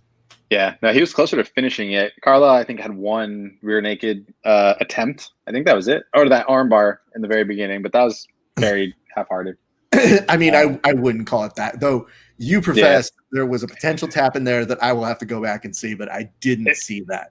It was either one of two things. It was either a quick tap on the leg, or it was because it was his right arm getting extended. So it was either a tap with the left, or it was like trying to push the knee down to come over it. But I don't know. I want to see that again. That was interesting. Also, if Spike ends up winning and he grants me an interview, I was always going for him, and I said he won. Dude, he was just in there doing push-ups. I don't know if you saw that right now. This is just so ridiculous. Man, I like him even more now. 29-28, all judges, unanimous decision. And it is for Billy. Billy, yeah. Yep. Spike is looking pretty dejected on this. I mean, understandable, but at the same point, bro, like none of us feel bad about what you were doing in there. That's just a close fight. Yeah, that was tough. So here we go. Significant strikes. You had 48 for Billy, 2 submission attempts for Billy, 1 reversal as opposed for 3 reversals, 39 significant strikes. And they said ground control time was 8 minutes for Spike to 4 minutes for Billy's. Though I would argue that ground control time with submission attempt are probably the ones that teetered in Billy's favor. That's what I'm thinking. Yeah, no, he had way more submission attempts, and they were close. That triangle, especially where he that first attempt, I don't think he was in it really at all. It was just kind of like up there, but then he fell back into it after he escaped. They're on the replay right now, and they just re-showed him hitting him after, but before the bell was rang. Let's see if they show his. I don't think they showed his armbar. No, I don't think they're going to show that one. What's up, Eric Medina? You dick. Good to see you. Hope you're doing well. Where do I see these people? How do I see them? Are they there? Oh, it's just on Facebook. They're just saying like hello, or they're signing in. Eric says, "Hey guys, don't tell Bonnie." Oh. I'm not supposed to watch the fights. Daniel Cormier is talking to Billy. All right. And Billy says that's the first decision he's gotten in a long time. All right. So if one were to attempt to sync up with you, how would you do it? Yeah. So I'm thinking of either refreshing here, or I'm going to try and pull ESPN up on my TV. So yeah, you could do that. Alejandro and me are watching too. What's up, Alejandro? Good to see you, bud. And it says we're in curfew violation. Yeah. 100%. There's a big note that happened because of the riots. LA actually got text messages right now that said, "Hey, there is a curfew happening." So, me too. We got that here. Too? Yeah, it was just as I was finishing work. It said everyone must clear out of downtown Seattle, and curfew is 5 p.m. Tight. And this was at like 4:55. I'm like, oh, okay, cool. I will tell you I think the thing that made me laugh the most was I did see Gordon Ryan put up a post that's like, I told you guys there would be riots. And I was like, let's not mix metaphors here. Like this is, I think this is a level of discussion you are not quite equipped to talk to. I will say hello to one Ben Blankenship. Good to see you, sir. I'm glad you guys are there. Throw us questions, throw us comments, throw us concerns. We will address them in the show as best we can. I'm also going to be bringing up stuff. I also wanted to go ahead and show over this way. I'm going to actually pull that up. I think the people need to know. 10th Planet Seattle over this way. I want to show you guys on this. This is one of the beautiful parts about doing this off of StreamYard, Frosto, is that I can do crazy shit like this. Ooh, that's nice. And I can pull up, look at that. This is filmed by our good friend, Michael Frosto, and it's just showing you a little bit of the good that he's being able to go ahead and film with Orchard, where, I mean, yeah, I've seen that before. I've also seen him do it in competition, so that's pretty dope. And of course, ever so effortlessly being like, oh yeah, you could probably just get a triangle there. No big. I have to say that's one of his go-tos that I've seen pop up more and more in just his regular teaching. Like almost any position that we go through that either leads to some sort of Kimura grip somehow leads to an inverted triangle. And I got a lot of, aside from like the technique footage, I have a lot of footage of the rounds of him rolling. And there's at least 2 of those every round. It is insane how often he hits that reverse triangle. That's pretty boss. It's crazy. Check this out. These are all photos by Mike. So if you guys are getting the opportunity to go there, go ahead and follow at Frosto Creative as well. That is Mike's page. It's super good. Look at these photos, dude. Such high quality. It's the good stuff. He's also usually at stuff like Combat Jiu-Jitsu Worlds. He's covering there. This photo is super dope. I don't know that people can truly get to appreciate it in the format that we've got on here. But this is one of the things I do love about StreamYard is this is how people are able to do some of their match coverage and discuss that. This is a picture of someone taking a photo of you, which doesn't, I'm not going to count this, so that's not you. I don't even know if I tagged them. Did I tag them? I think I tagged them. I'm not going to yell at you if you didn't tag them. I think it's just fine. I'd like to start a rumor that Keenan turned in Gio. Oh, that's a good rumor. So I vote yes. Fun story about this. I don't even know that I told you this. I actually did. I think I told you the story when we had our thing. Gio and I were both booked on the same show one day. Or actually, no, it was Boogie and I were booked on the same show. It was the Jiu-Jitsu Times podcast. And it was right after somebody turned in Boogie. And they said, "Hey, Raf, do you mind coming another day? Because we're just going to go with Boogie." And I was like, "Yeah, that's fine. I understand. He's a big damn. He's a good guy. I like him. But you tell him if he bumps me one more time, I'm going to turn him in again." So anyway, but that's what happens when you're a host. You gotta seed the way to the black belt, you know. Somehow my computer is faster than my TV. So how's that? So your computer is going fast? Yeah. TV is behind. Where are you at? Oh, well, I guess we'll have to sync up in a second. Right now, they're just showing clips of Amanda Nunes running around like a crazy person. So right now they're showing Felicia Spencer tapping somebody out. Okay. Now it's Amanda knocking out Cyborg, 2 belts. She's running. Okay, so you're still ahead of me. Yeah, I'm still maybe like 5 seconds ahead of you. So that's close. Okay. But yes, Ben, that's a great rumor. Do you have any other rumors for us? Your boy Star-Lord has been doing great demonstrations on IG. You know, great is a relative word. A relative word. He's doing demonstrations. I don't know that I would ever call him great. Like Marcelo Garcia does great demonstrations. Star-Lord does, you know, okay. For him. Not bad. Which aren't that bad.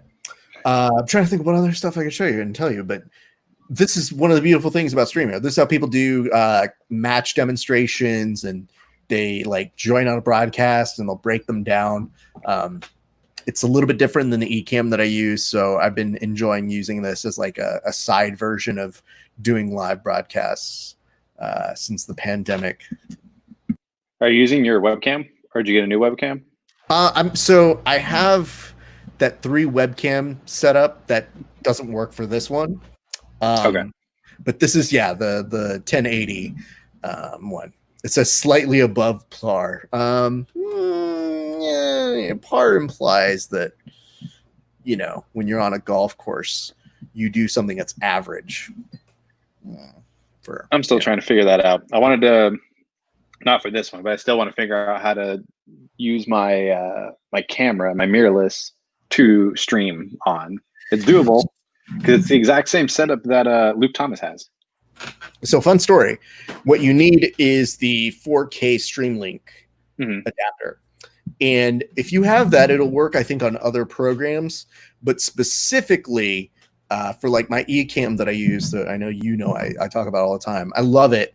If you plug that in, it's the way to go. Like plug that in, it uses it. eCam is also like made a thing where you can have the regular USB, not even like a real super high definition one, and it'll register as something without that $150 little 4K one. But the 4K one is obviously going to look super fucking sweet. What does that work with? Because this is StreamYard, and I don't know the other ones really. So here's the thing that is going to upset you about live streaming capabilities. Like right now, we're 720. That hurts. I know. It hurts. I know, dude. Hold on. I need a drink. But if you do most streaming, it'll be 1080 tops. Right. Because Facebook Live only goes 1080.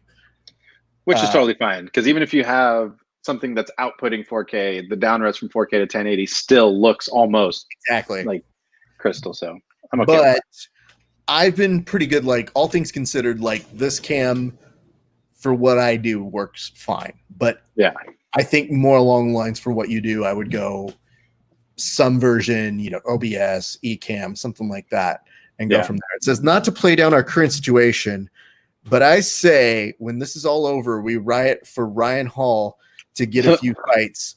No justice, no peace. So, fun story. I actually talked with Ryan Hall a few weeks ago for a different project that I'm producing. And I think they have something in the works for him. I don't know that he said it completely when we were talking, but as soon as we were done talking, I thought I saw there was a fight proposed for him. So, Ben, I can tell you, I think there might be something coming his way. Don't quote me on that, though. What do I know? Raf, do you have your lights set up? Yeah. Okay. I'm gonna join you next time. I gotta show you. I actually got a new light not too long ago. Yeah. Um, sorry for anyone watching that doesn't want us to geek out on video stuff, but that's what we do. Yeah. Dude, so the company Aperture makes a light dome that you don't have to like insert the rods. Like it's already connected, you just unfold it. There's another company that makes the exact same thing and it is $120 cheaper. So I got that. Beautiful.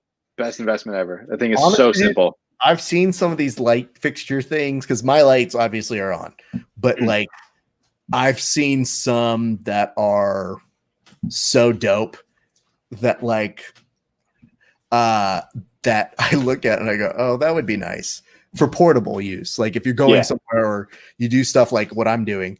But man, I gotta tell you, dude, just seeing them have that like O-ring that can be like for $40 or $80 or whatever like that. And I go, that's a steal for that kind of setup. And I see some of the videos it produces as a result of it. I'm usually kind of jealous, but yeah, show me that when you get a chance. Cause I literally just try to take down notes and keep an idea of, okay, this is what's going to get me through this year, or I'm going to do one in 2 years. Z Light Dome. Z. What does that mean? We're talking about, so this is Ben Blankenship, who's saying, I think he's trying to tell us he's bored from the discussion on the lights, of which I will respond to him and say, I am bored with your analysis. I'm bored with lights too. Who likes lights? Like, are they really that important? No, he said, I hope it's not Diego Sanchez. It could have been. I don't know. I'll have to look that up. If you guys are out there, go ahead and figure it out. Look it up for us because I'm pot committed at the moment. JK, geek out all you want. We love you, Ben. I'm just making fun of you just because it's fun to do, and I need to. Well, in that case, I appreciate the fact that people get very concerned. Although we have a walkout right now, which means we need to go and put this up. This means we're already at the co-main. This means I'm still 1,000 minutes behind you. I'm still in a commercial. It'll get you up right now.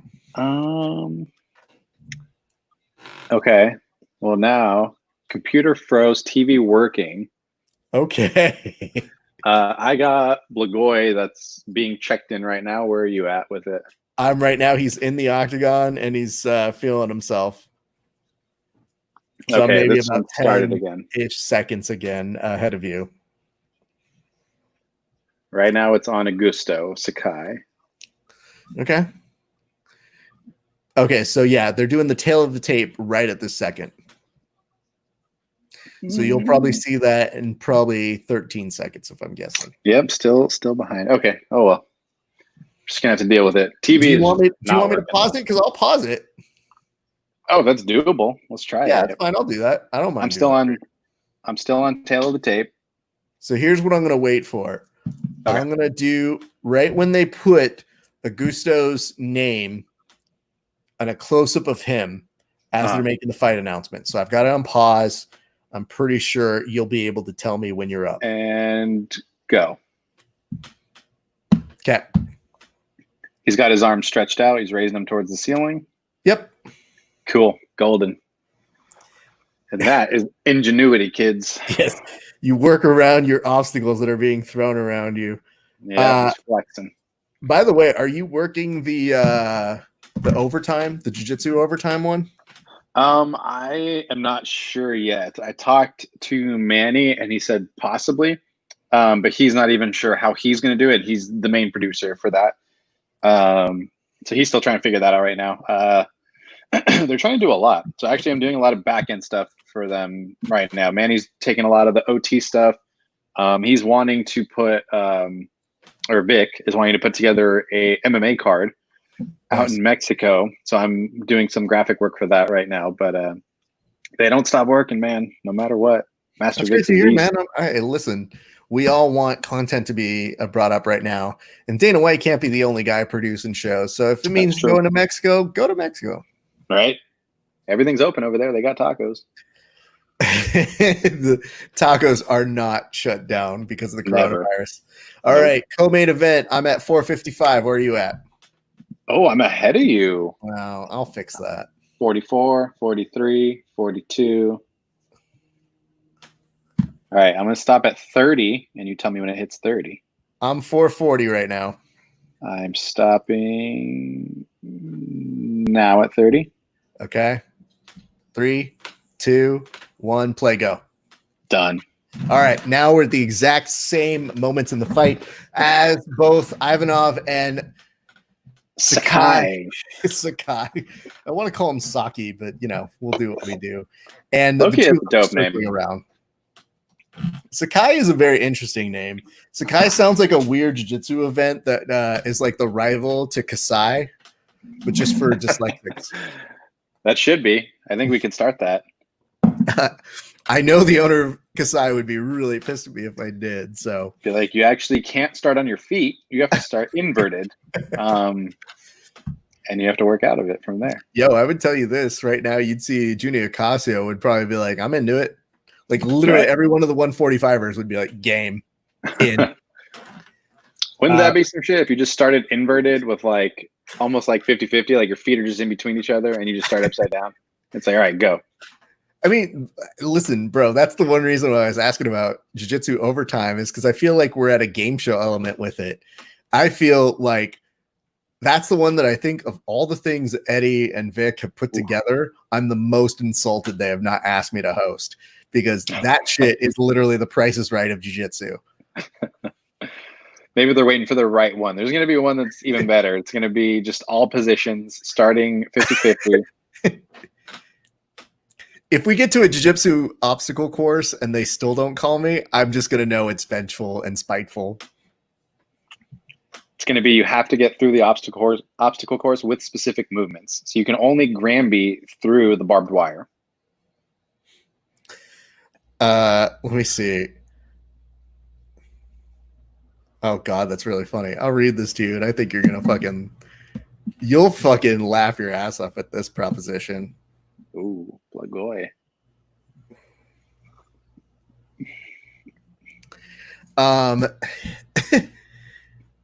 Like there's just a shot to the gut right there.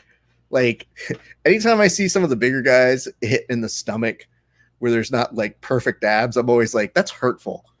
That's all Blagoy's going for. He's just going straight gut the whole way.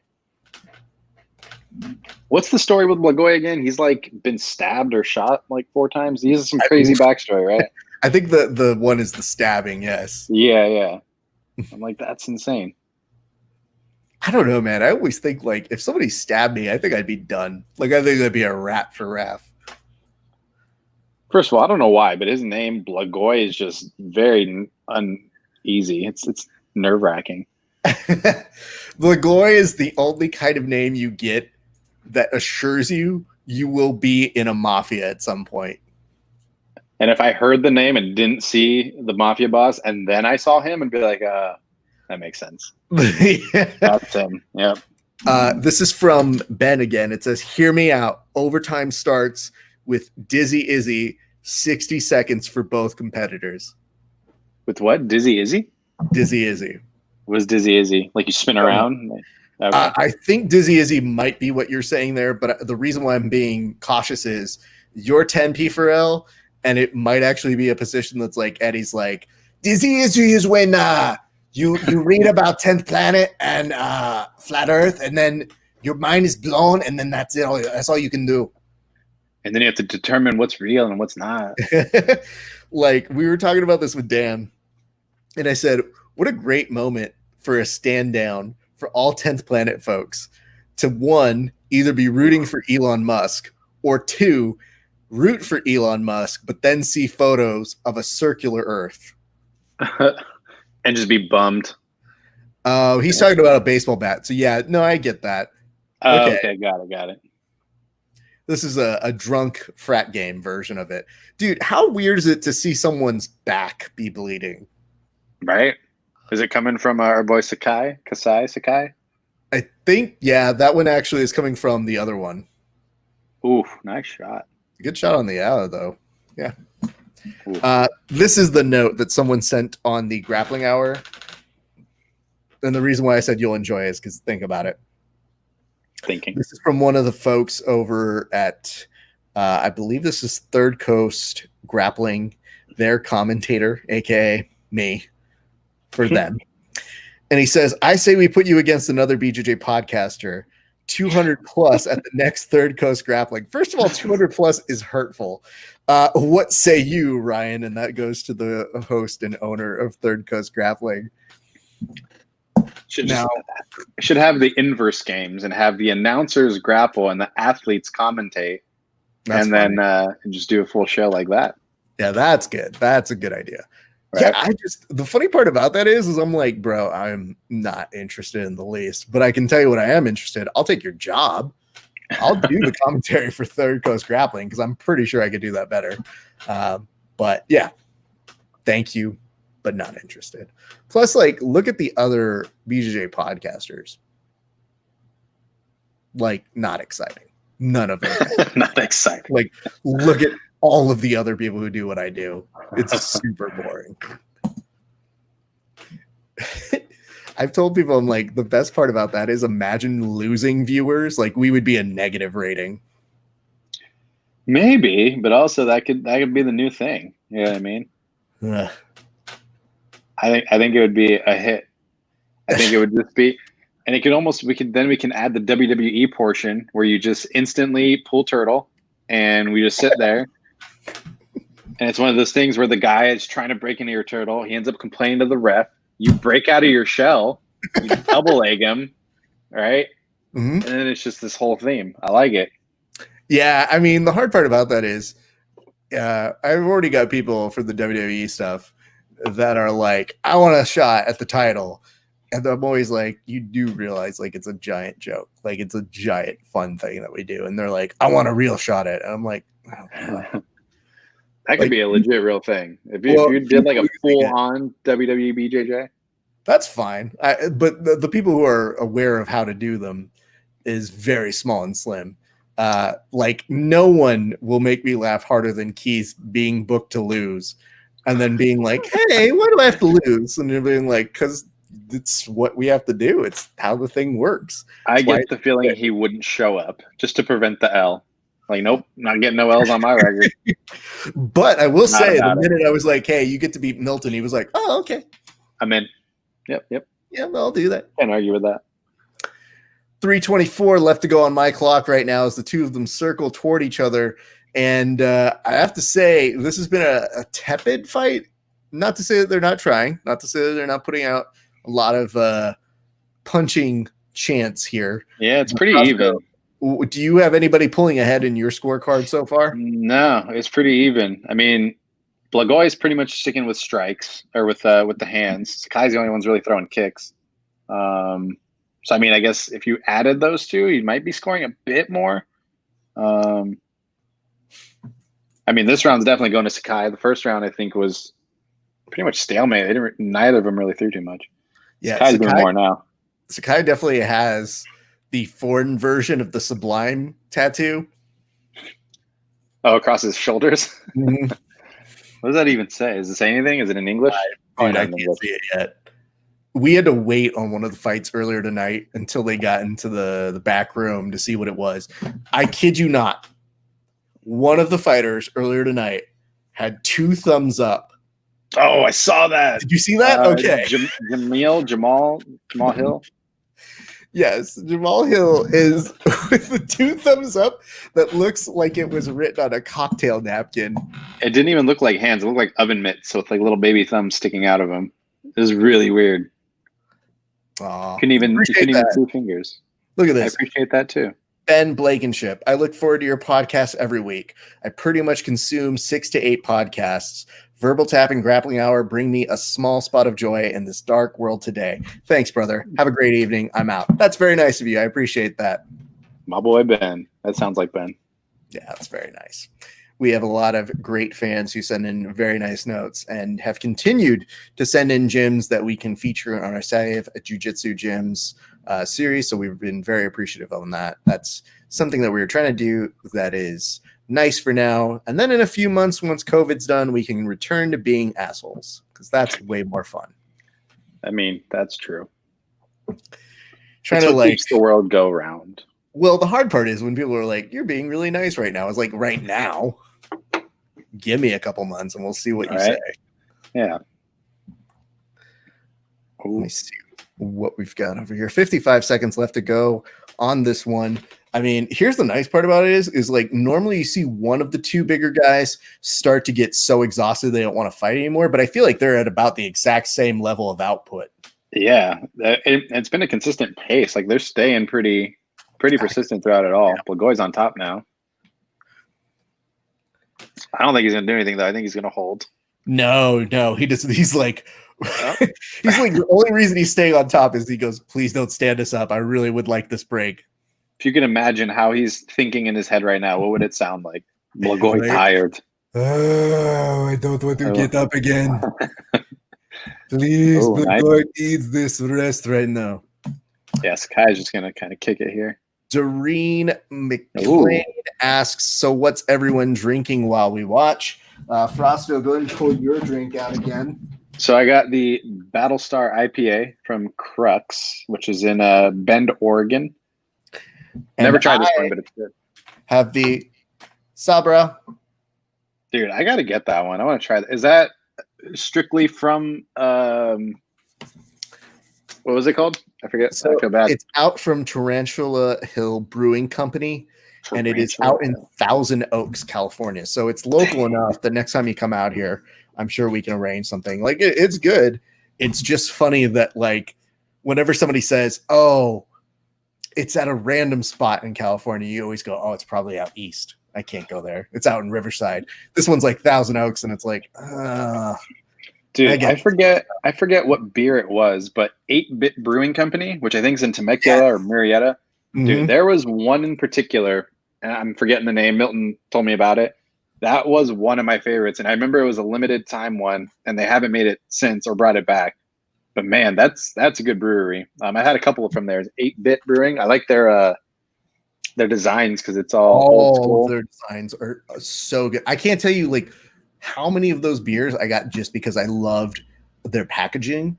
And like I always try to limit anytime I pick up like a new beer, I go, all right, I'm only gonna buy one beer based on how cool their outer looks. And one that I bought this week is literally, it's like a cake. Is essentially what it is. I'll pull it up in between rounds in a second, just so you get an idea of what it is. But like, I saw that and I told the people, I was like, you could pick anything you want to give me except for just this one. And they go, it's been pretty popular. Dude, they have some good videos too. They did like a full video at their brewery of like two people having a lightsaber battle. Like it was actually really sick graphics too. I was like, because there was definitely nothing in there.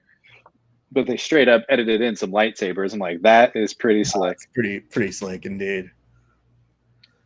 I don't know that this is going to come out as good as I want it to when I show it in a bit, but hopefully it will. Oh, nice shot from Blagoy.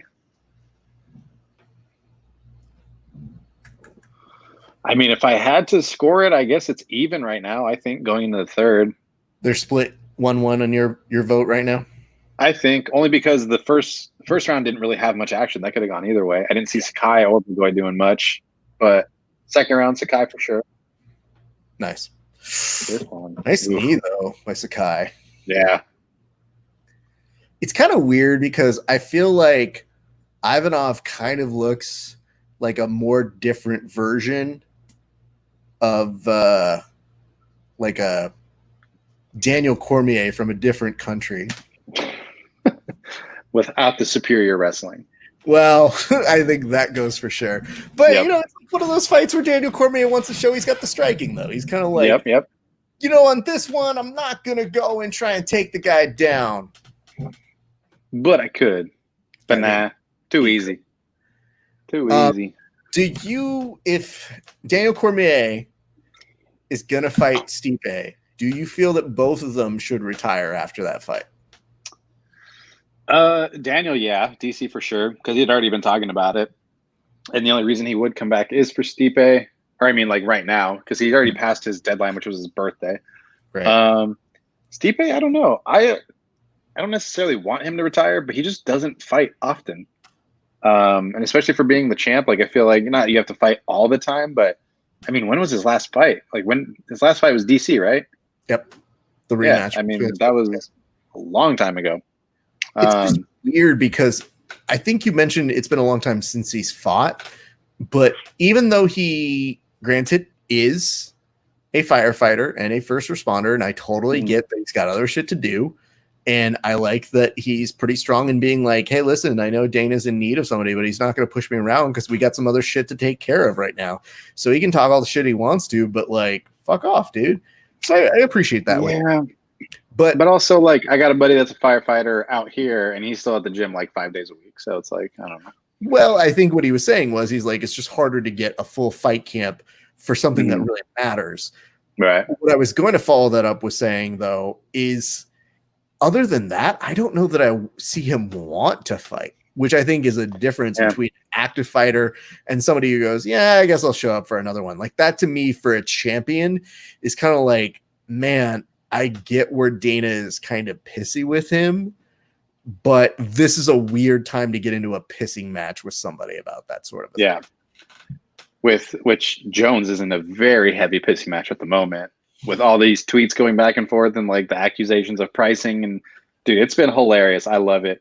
And the little shots that were taken between him and Sonnen, dude, that's been hilarious. I wish they could just be a show in and of itself. Just like, it's like the equivalent of rap battles. Like it's just tweet battles between, you know, people in the fight game. And I would love to just see a show on that. Just tweet battles. I just want tweet battles. Hey, you know what's great though is that I was very pleased that John Jones, and again, I'm not always on his side, but on this one in particular, him holding his ground against Dana though was a good point because Dana went and said that he was asking for Wilder-esque money. And I said, I don't believe you. Like, I know that John Jones isn't going, give me $30 million or this fight doesn't happen. That doesn't even make sense. Yeah, so when Dana says that, I go, prove it. And then all of a sudden you see John Jones being like, listen, Dana's full of shit. He's lying. Give me my release. And I said, oh no, shit. You're really not going to get released. Like no one's going to do that. Yeah. Oh, Aganov is not doing okay. But I will say there are new studies that show if you put your hands on your knees, that's better than your coaches growing up said it was supposed to be. So, man, that's what he's doing right there. Yeah, what happened? I missed it. I don't know. I think he's just feeling it, dude. He's tired. Yeah. With the bigger guys, they'll definitely let you know, like, oh, that wasn't fun, man. I don't know who I'd give it to. I mean, Sakai's more beat up, but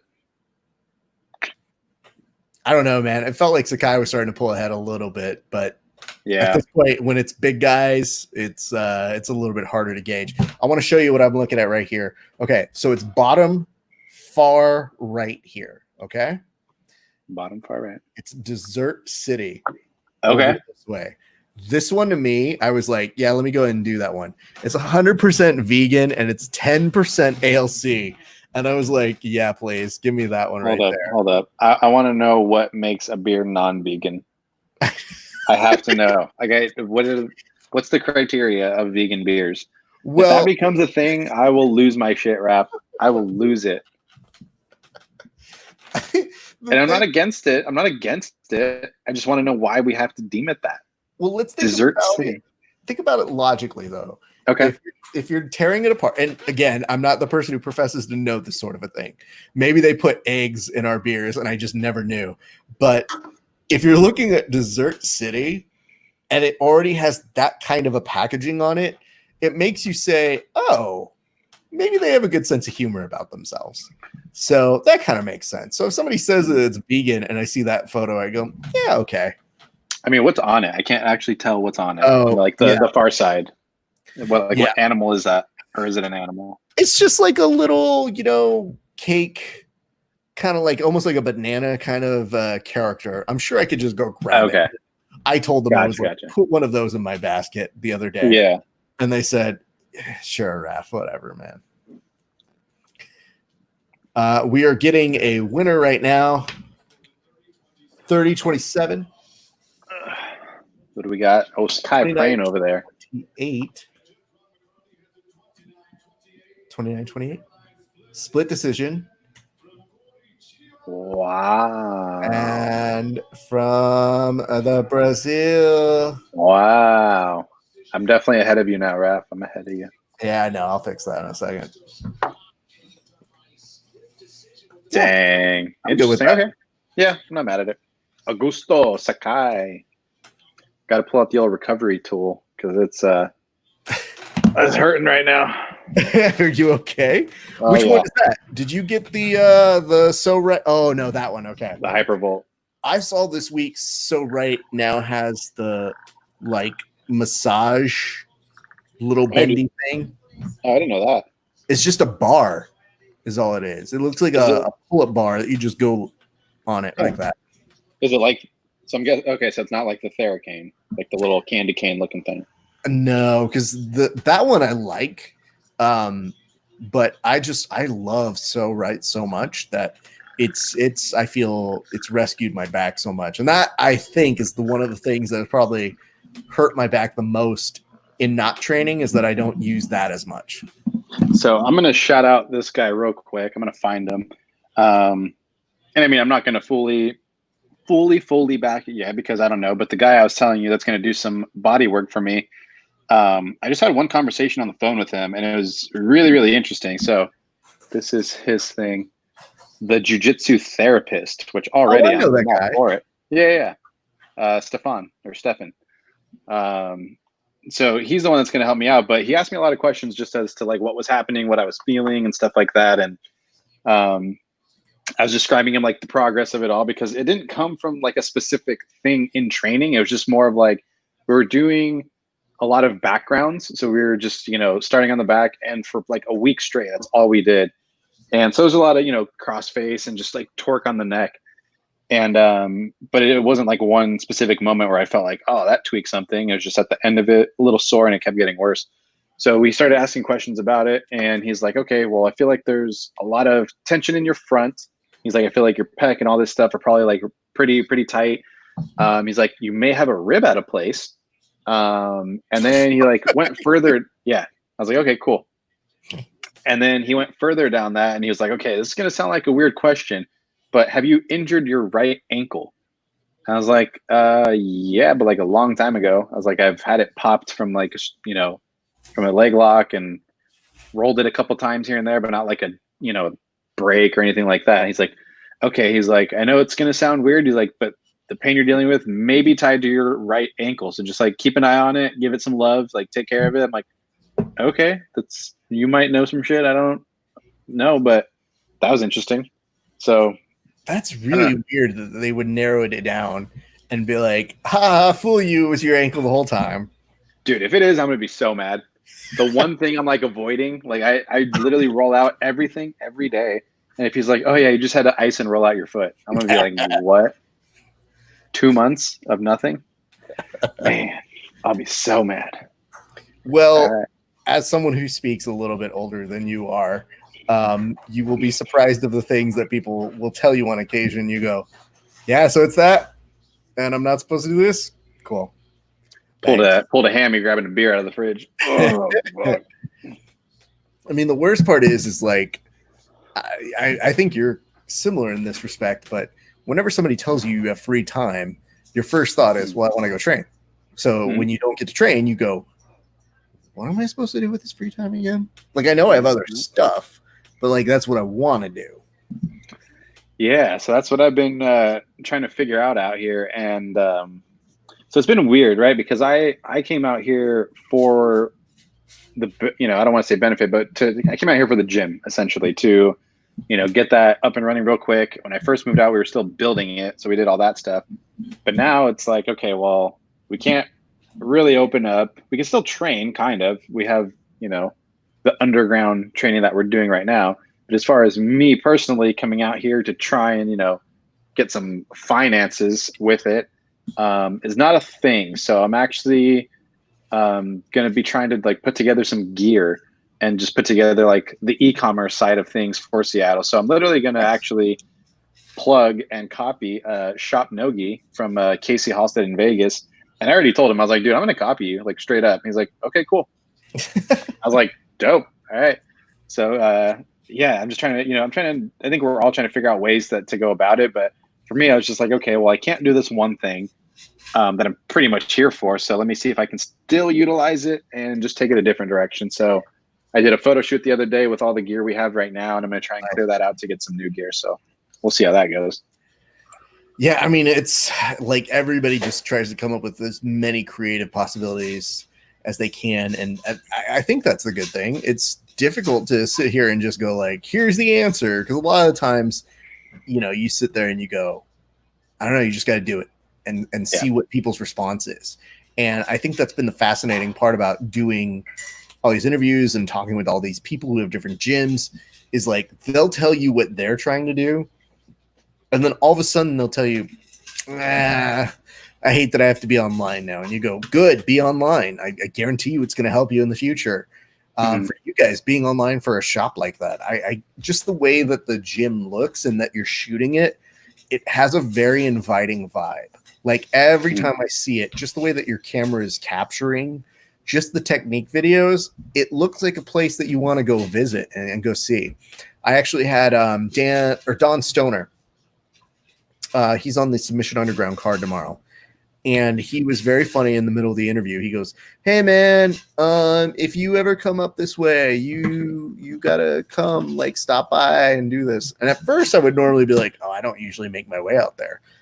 But then all of a sudden when he mentioned it, he's like, you know, we're close to – and I was like, I know where you are. You're in Seattle, Portland. Oregon. Place to me. Just up there. Yep. I was like, yeah, one of my friends moved out there. And he's like, how's he doing? And I was like, yeah, you know, he's fine. Like, you don't want to get into the whole thing of being like, I mean, just like you, he wants to train and all this other stuff. But I told him, I'm like, yeah, I was like, it's conceivable at some point very soon I'll go visit him. I was like, we also have to be able to go travel. And at a certain point, wait for it to all blow over. I was like, but I'll go visit there because I want to see what that gym is like. And every time I'm sure you guys are going to post videos, myself and a number of the people who live out this way, who you were an instructor for, are going to be like, I want to go see that place. I want to go visit it. So the more that you can make it that inviting environment, I'm pretty sure the more you're going to get visitors, people who have never trained before who go, oh, what is this? And we still haven't even showed the whole thing yet, because I mean, you know, construction wise it's done, but aesthetically it's still not a complete gym yet. Like we still haven't even done like the minor nuances of like, you know, adding artwork or even getting a sound system for everything, just because we're like, why spend the money if we can't utilize it now? So for what it is currently not being 100% complete, dude, it's really dope. And I can't say, you know, I should actually be the most excited right now, especially being in the video space. Like I felt like before I was spending so much time trying to convince people like, yo, you should be doing video right now because everything's online. You should probably do it online. You should probably do some video. So this should be like the most, you know, successful time for me right now to help businesses transition into that. But yeah, I'm like, dude, I just want to fucking do some jiu-jitsu and like teach some classes and, you know, bring some people into this. So it's that weird middle ground right now. I'm like kind of torn. I'm like, I could technically go back to just focusing on videos, but when I see this beautiful facility in front of me, I'm like, man, that's nice though. Yeah.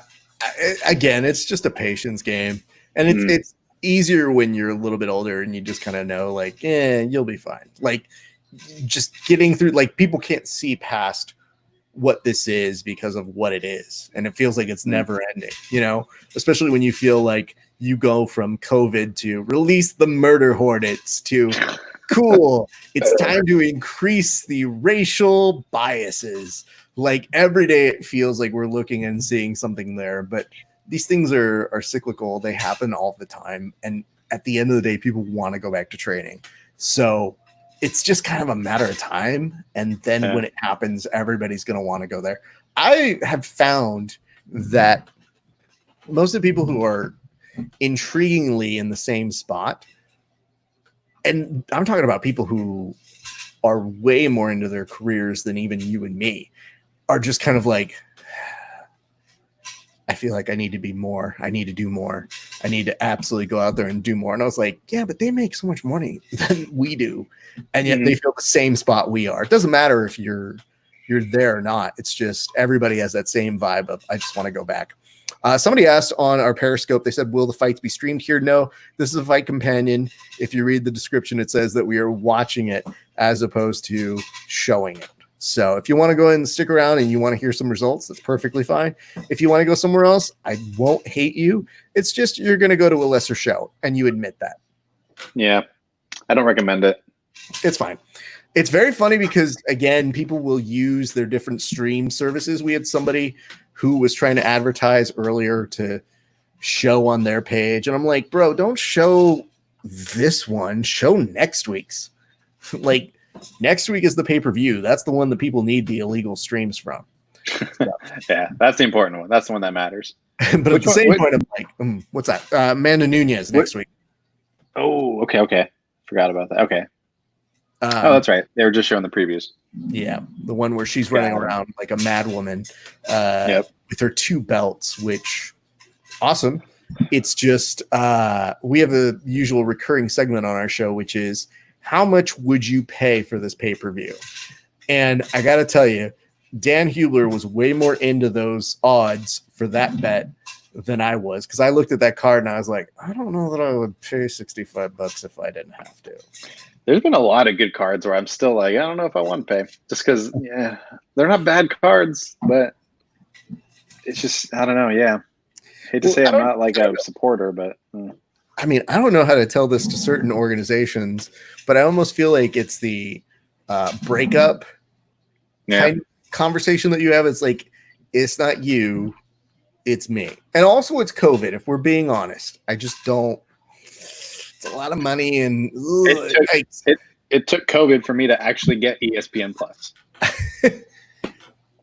But ESPN Plus kind of, I can understand that one. Of all the different services, this one's $6. Like, I don't hate that one as much. But that's what I mean. It took me this long to even do that. Where I was like, oh, $6 for ESPN. I only watch UFC. I don't care about baseball or basketball. I just want to watch this. But ESPN Plus is pretty much taking the place of Fight Pass, which Fight Pass is still $9.99 a month. And I still don't understand how they justify that price. I pay more for Dropbox, so I'm okay with $9.99. Fuck. Dropbox is kind of weird. Like, you know what the worst part is? Is like, I think I changed the setting on one of my Dropbox things, and then Dropbox goes, hey, bro, you know that we're not syncing because you downgraded your plan. I was like, I know. I'm not paying for you. This is at the Apex? This is at the Apex, yes. Dude, that's dope.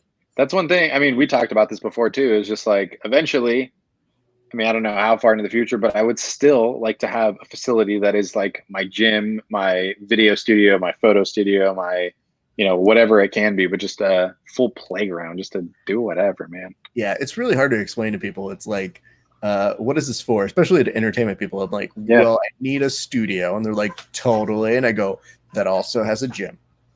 Yeah. They're like, what? I'd be like, yeah, I just need like a jiu-jitsu gym in there. And they're like, I don't compute that. And I was like, I know. It's not for you to compute. Yeah. No reason. Okay. But, I think Tyron's going to finish this in like under 2 minutes. You think so? You have him going this one? I do. I'm going to say under 2 minutes. We had somebody earlier, it was Dane Donovan, who was saying, do you think that Tyron looks a little bit like he's let on a little bit more on the mass side, like he's looking like a little like he let himself go? I don't see that right now. Do you? He looks leaner. I think. Absolutely, dude. Like he looked, well, like I said, he sounded really bad prior to weigh-ins. Right. But he doesn't look as big. He still looks ripped and jacked, but like he used to look huge. Now he looks like the weight class that he should be at. So I don't know. It's going to be interesting. I mean, besides the time you put into that diss track versus Kobe, I think he's actually been training. So that's good. Let me ask you this. I want to make sure I have the right one here. This is for the jiu-jitsu therapist. This is the same one for Eugene? That looks slightly different. No, that's not him. Which one is it? It should say that he's a brown belt under Nate and Phil. Let me see. Is it Eric? Did that one have? No, let me pull it up. It was Stefan. Oh, so it's the jiu-jitsu therapist with periods in between each word. Got it. The period, jiu-jitsu period. Well, there was one there. Let me see if I have it here. I was originally going to be like, I was really gonna be like, because I thought when you said the jiu-jitsu therapist, I was like, I think I know a podcaster by that name. Oh, Ugh, no, it was that one. better not be that one. That's funny. No, instead, this is the one right here. The jiu-jitsu therapist. This is the one, right? Yep, that is him. And if you can also, I don't know if he has it on there, but he has a coffee company, and I haven't tried it, but I like the name. I like the theme of it. It's Chakra Coffee. I just started briefly like following it and checking it out, but yeah, that logo right there. I'm sold on the logo. Look at that. I'll take that. I'd drink it. I dig it. All right, good for him, man. That's awesome. I like that. I like that. One of the things you see over here, boo, Craig Jones. You see this, which is just a promotion. It doesn't say anything much other than watch Shugio. Yep, do it or else. I mean, I'm excited to see if Phil gets around to the next season of that. So there he is, Stefan Strouch. Yeah, that's going to be pretty dope. I look forward to that. All right, I want to make sure we gave him a shout out before we moved on. Yeah, definitely. Fights. No, I even talked to Phil too. So when I first moved up here on my first drive up, I stopped in Portland, and Phil, as much of a sweetheart as he is, I stayed with him for a night because it's a 17-hour drive from Cali to here. So the first drive, I stopped in Portland, stayed with him, met him at the gym and stuff. But yeah, we were talking about that, and I was like, hey, I mean, I had to throw it in there, man. I was like, if you need some help on the next Shugio, it's not a far drive from Seattle to Portland. I'll be there, bro. So I'm hoping I get that call. That'd be fun. I mean, I remember when I don't even think he can maybe put one and one together. But this is before you would even finish. He and I were talking off air about different things for Shugio. And I was like, I've got guys. You should bring in Mike Frosto. You should do this. And he was like, oh, okay. Like, I mean, he's so over-consumed of like, hey, dude, I just put together one season of this thing that really burned me out. I was like, I don't care. Season 2. Let me know when it happens. Okay, bye. Now. Yep. And I told him, I was like, bro, all I want to do is I want to produce those talking head segments. Because I was like, they were good, but I know how to do what I do. Other than that, like, I don't even want to be in them. I just want to make sure the athletes get what you want out of those things, because I think that's part of the secret sauce that is that show. I think it's got a lot of great elements going for it. 100%. All right, Raph, I think I'm ahead of you. So once this starts, I'm going to pause it at 450. 450, okay. And then we'll see where you're at. All right. Right now, they're probably about to start within a couple seconds. It's so weird. I've seen Gilbert at so many more jiu-jitsu competitions. It like almost feels weird to see him back competing. Okay, so I'm starting now. It's 455. I think we're at the same point. I'm 450 right now. Okay, so you're a little ahead. Perfect. Yep. We good. Oh, big old swing from Tyron. So this is going to be interesting. This is, again, 5 rounds welterweight main event. For those of you watching, Woodley over in the darker trunks and Burns in the green, which are, to remind you, he's Dutch Brazil. One thing right away, I noticed Tyron isn't moving back. Oh, he got clipped. He got clipped by that right. Oh. He's trying to do that Damian Maia finish. And however, though, right now you see he's doing a much better job. What's up, Joey House? Of kind of like trying to tie back up. However, Gilbert going to that mount, it's like a real weird, now it's going a little more traditional mount up against the cage. This is going to be a dangerous position. He's almost exposing his neck, but not quite. Instead, you see Gilbert Burns starting to drop down some elbows and some strikes from up top. This is not optimal if you were Tyron Woodley. That's what I was going to say. The one thing I noticed differently is usually he moves back towards the fence and kind of like draws them to follow. He was standing in the middle and engaging. Now, I think he got too overzealous and got clipped. That was a nice right hand. That is working in Tyron's favor is that right now you see Gilbert Burns is kind of taking his time and saying, like, let me settle into this position. Joey House says, how goes it, Brojinhos? It goes well, sir. How about you? Josep. It's so weird because Joey is somebody who's like, is there a UFC on? Oh, okay, cool. Who is it? I don't know. Ooh.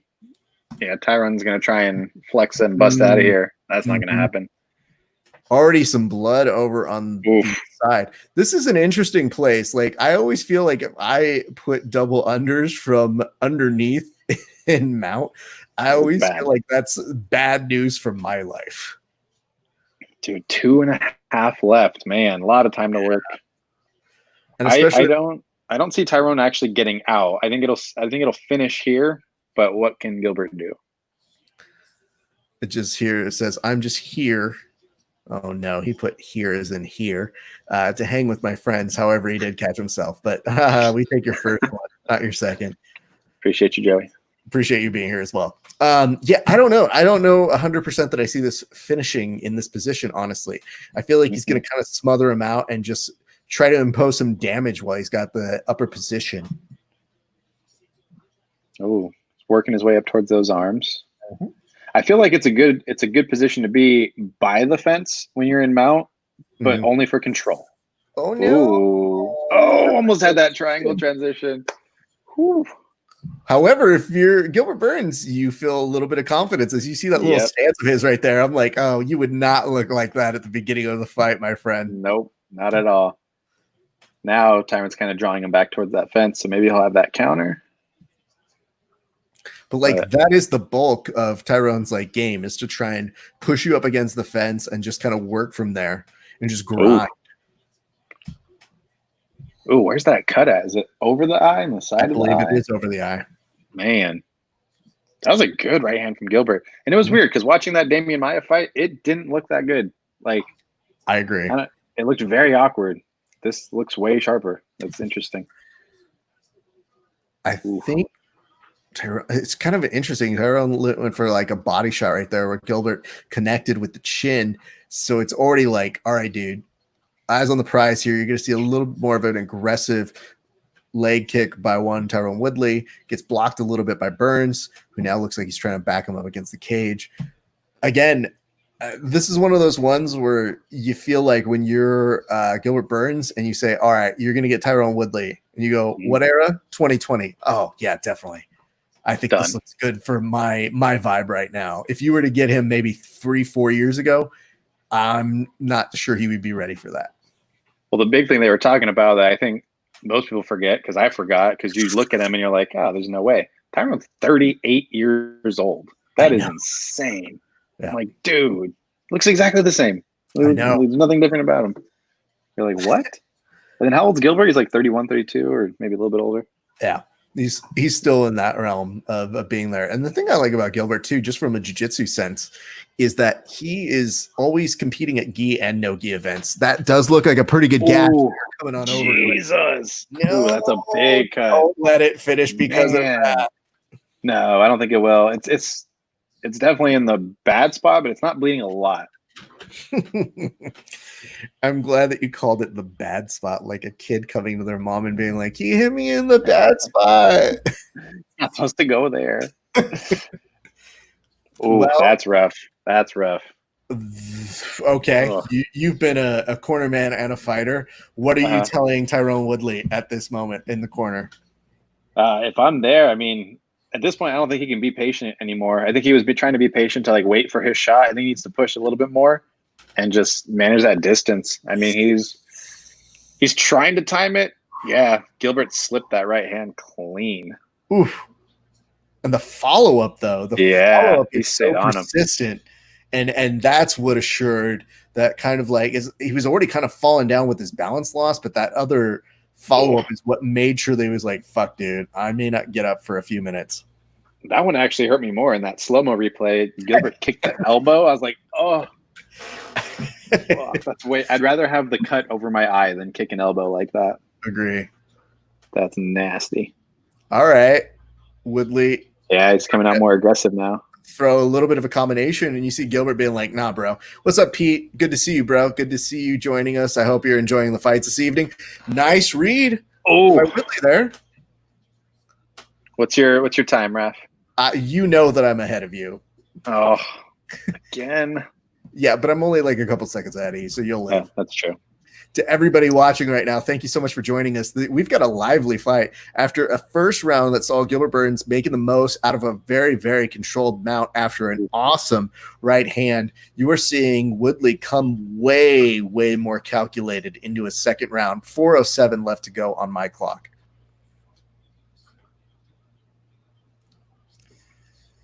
However, still here, this is interesting. You're still seeing Gilbert trying to push the action, take the center of the octagon. It seemed like he's stalking a little bit more of Woodley than the other way around.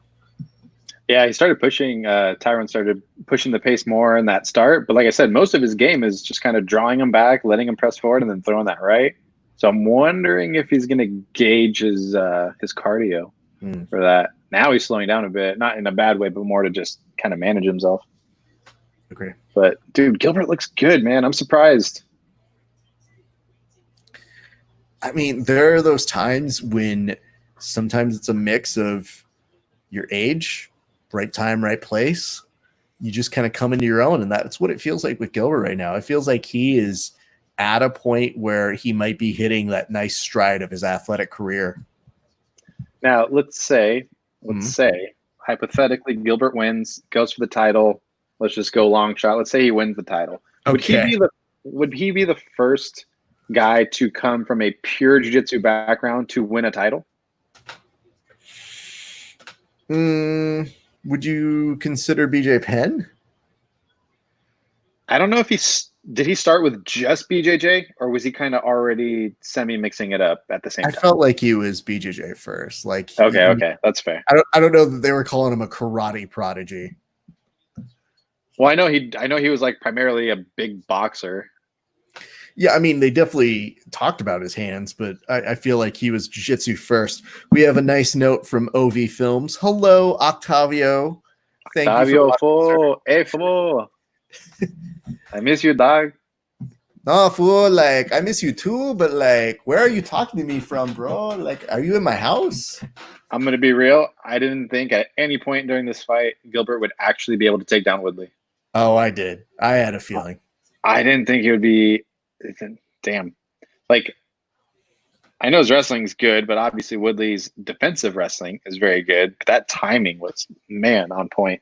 I feel like you have to build in at least a couple trips with acknowledgement of somebody that you know fights exactly like the way that Gilbert is used to seeing Tyron fight with other people. So with Tyron, like, the way he fights is exactly like this, and putting on him is now draining him in the same way that he's drained so many of opponents, especially when he was champ. I think after this round, you're going to see Gilbert pull away. Okay. I think all this. That first round was a lot of striking, or initially until he got to that mount position, but it was more of just positional control. Now you're getting more wrestling engagements. I think Tyron's going to gas. Yo, let go of the shorts, homie. Let go of the shorts. What are you doing? It's not gi.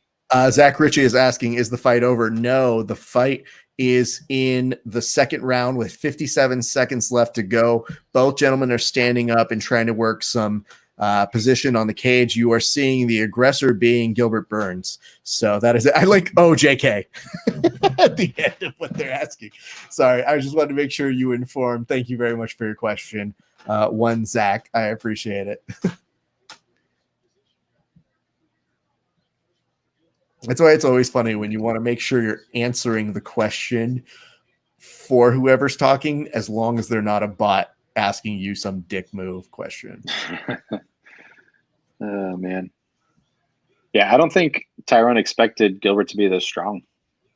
Maybe. Or, again, considering last time that Tyron fought, again, it is one of those X factors. That's the hardest part for me, was considering, like, what is Tyron going to look like tonight?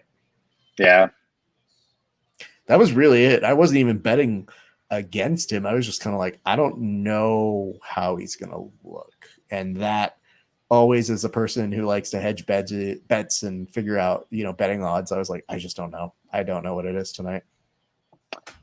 I felt like we were going to see a better Tyron than the last outing against Usman, but I mean, almost looks the same. Like, I hate to say it, but either Gilbert's really, really on, or Woodley's having another semi-off night. And, you can't overlook the fact of what happens when your rap career is way more important than your UFC career. I think M's got to give him some advice on how to approach the pen in the cage. Why don't we ever have Eminem more in all of these UFC fights is a question I'll never know. Like, you have to understand. Seems irrelevant, but I'll bring it up. I can bring it up. I just always feel like if I was a celebrity in that, you better believe I am leveraging every part of my celebrity to be like, so how do I get front row? I think Tyron's new album is going to be called The Pen in the Cage. Beautiful. Top of the third round, 450 right now, in case you're following us and you want to know where to find us on the fight. It is very nice. It says, Octavio Films says, "Stuff from space, fool." So, like, dang, this fool was at the NASA launch. Well, with all the money that Elon Musk has, he sent one of our most Mexican folks you could send up. I mean, I guess it's half the labor pay, so that does make sense. This is Octavio floating away in the Battlestar. That would be great if Octavio did get sent to space and actually was like, "Hey, fool, I'm here to connect to your internet and make sure you got a good stream going on." Classic Octavio. Absolutely. Oh, nice right hand. There is a fight to win. It says LW champ Lucas Valente takes out Matthias Gabriel. Okay, cool. Oh, okay. All right. Not bad. I ain't mad at it. It's going to be very interesting. There's 4 weekends in a row of impacted jiu-jitsu action over the next few weeks. Third Coast Grappling has a series of kumites for both over and under 180 for $10,000 each. So that'll be fun to watch. Gilbert Burns getting the best of that exchange that just took place right now between him and Woodley.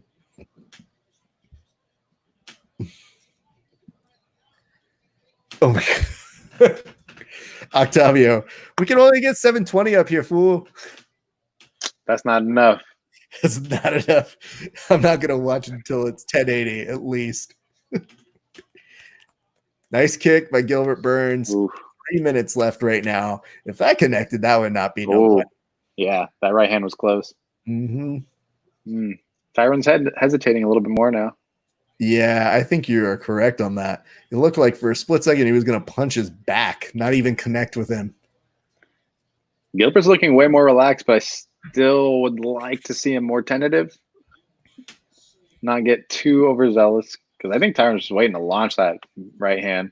I mean, right now his timing's good, but yeah, I don't want to see that go to shit. Yeah. Nice kick to the leg over here.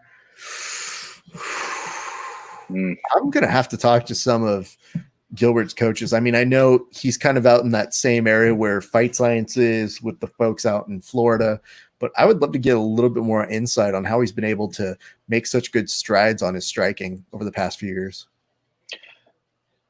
Yeah, it's not super crazy striking. It's just timing. And that was one thing I think Gaethje had with Ferguson. It wasn't like substantial, outlandish striking. His timing was insane in that fight.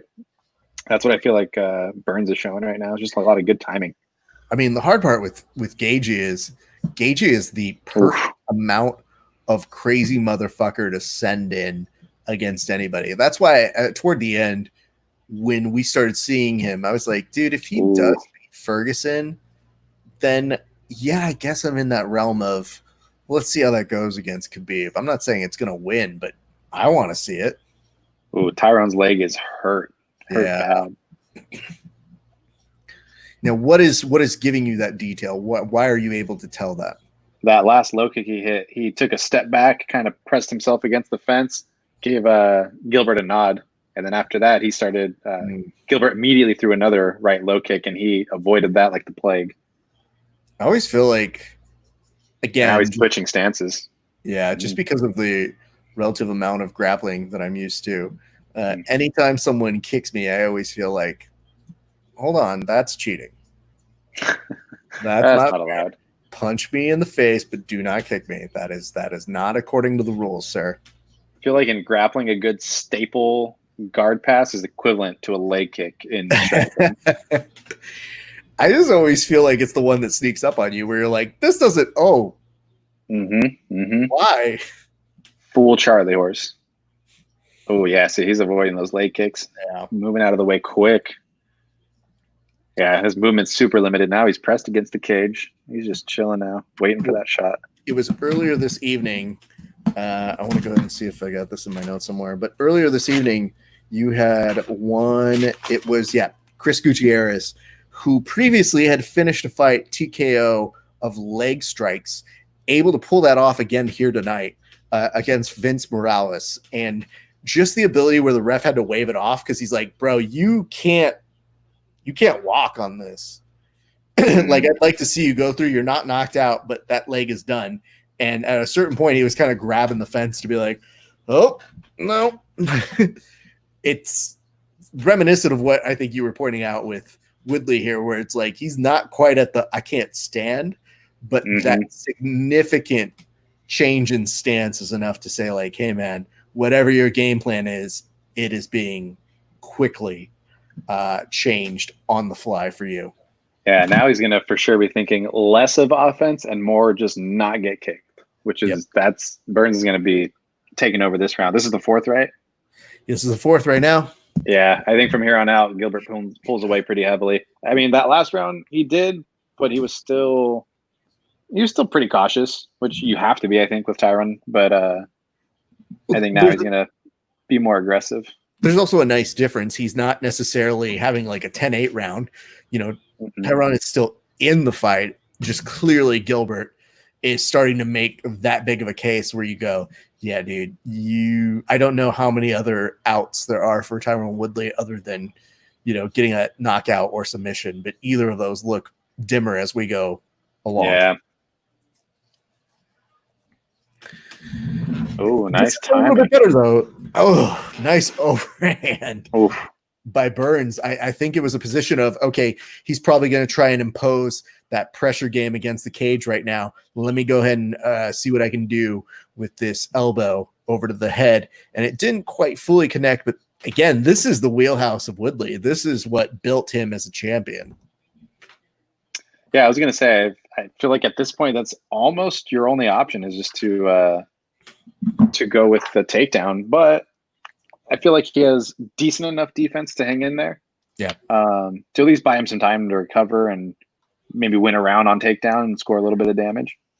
But again, it's the Woodley that is pushing against the cage, but it really wasn't doing anything. So that a quick change of position here, you see that Gilbert is able to push him up against the cage now. And again, great arm positioning by Woodley, just nothing happening here per se. Yeah. Now Tyron looks really, really tired. I mean, I don't know, man. That is a hard beast to do when you are older. So I kind of get it from that perspective. Yeah. That's why you get to a certain point when you want to be like, is there a master's division for these fools? Because I just telling me you're going to go up against Gilbert Burns and being like, no, he's still hungry. He still wants to murder folks. Good call by Herb Dean to go ahead and break him up against the cage and now bring him back center. Gilbert, I like that. I like that you have Herb Dean being like, bro, I've seen your fights before. Get back in the center, bro. Yeah. I know how you do. Ooh, see, now he's opening with the hands more. That leg kick slowed him down. Mm-hmm.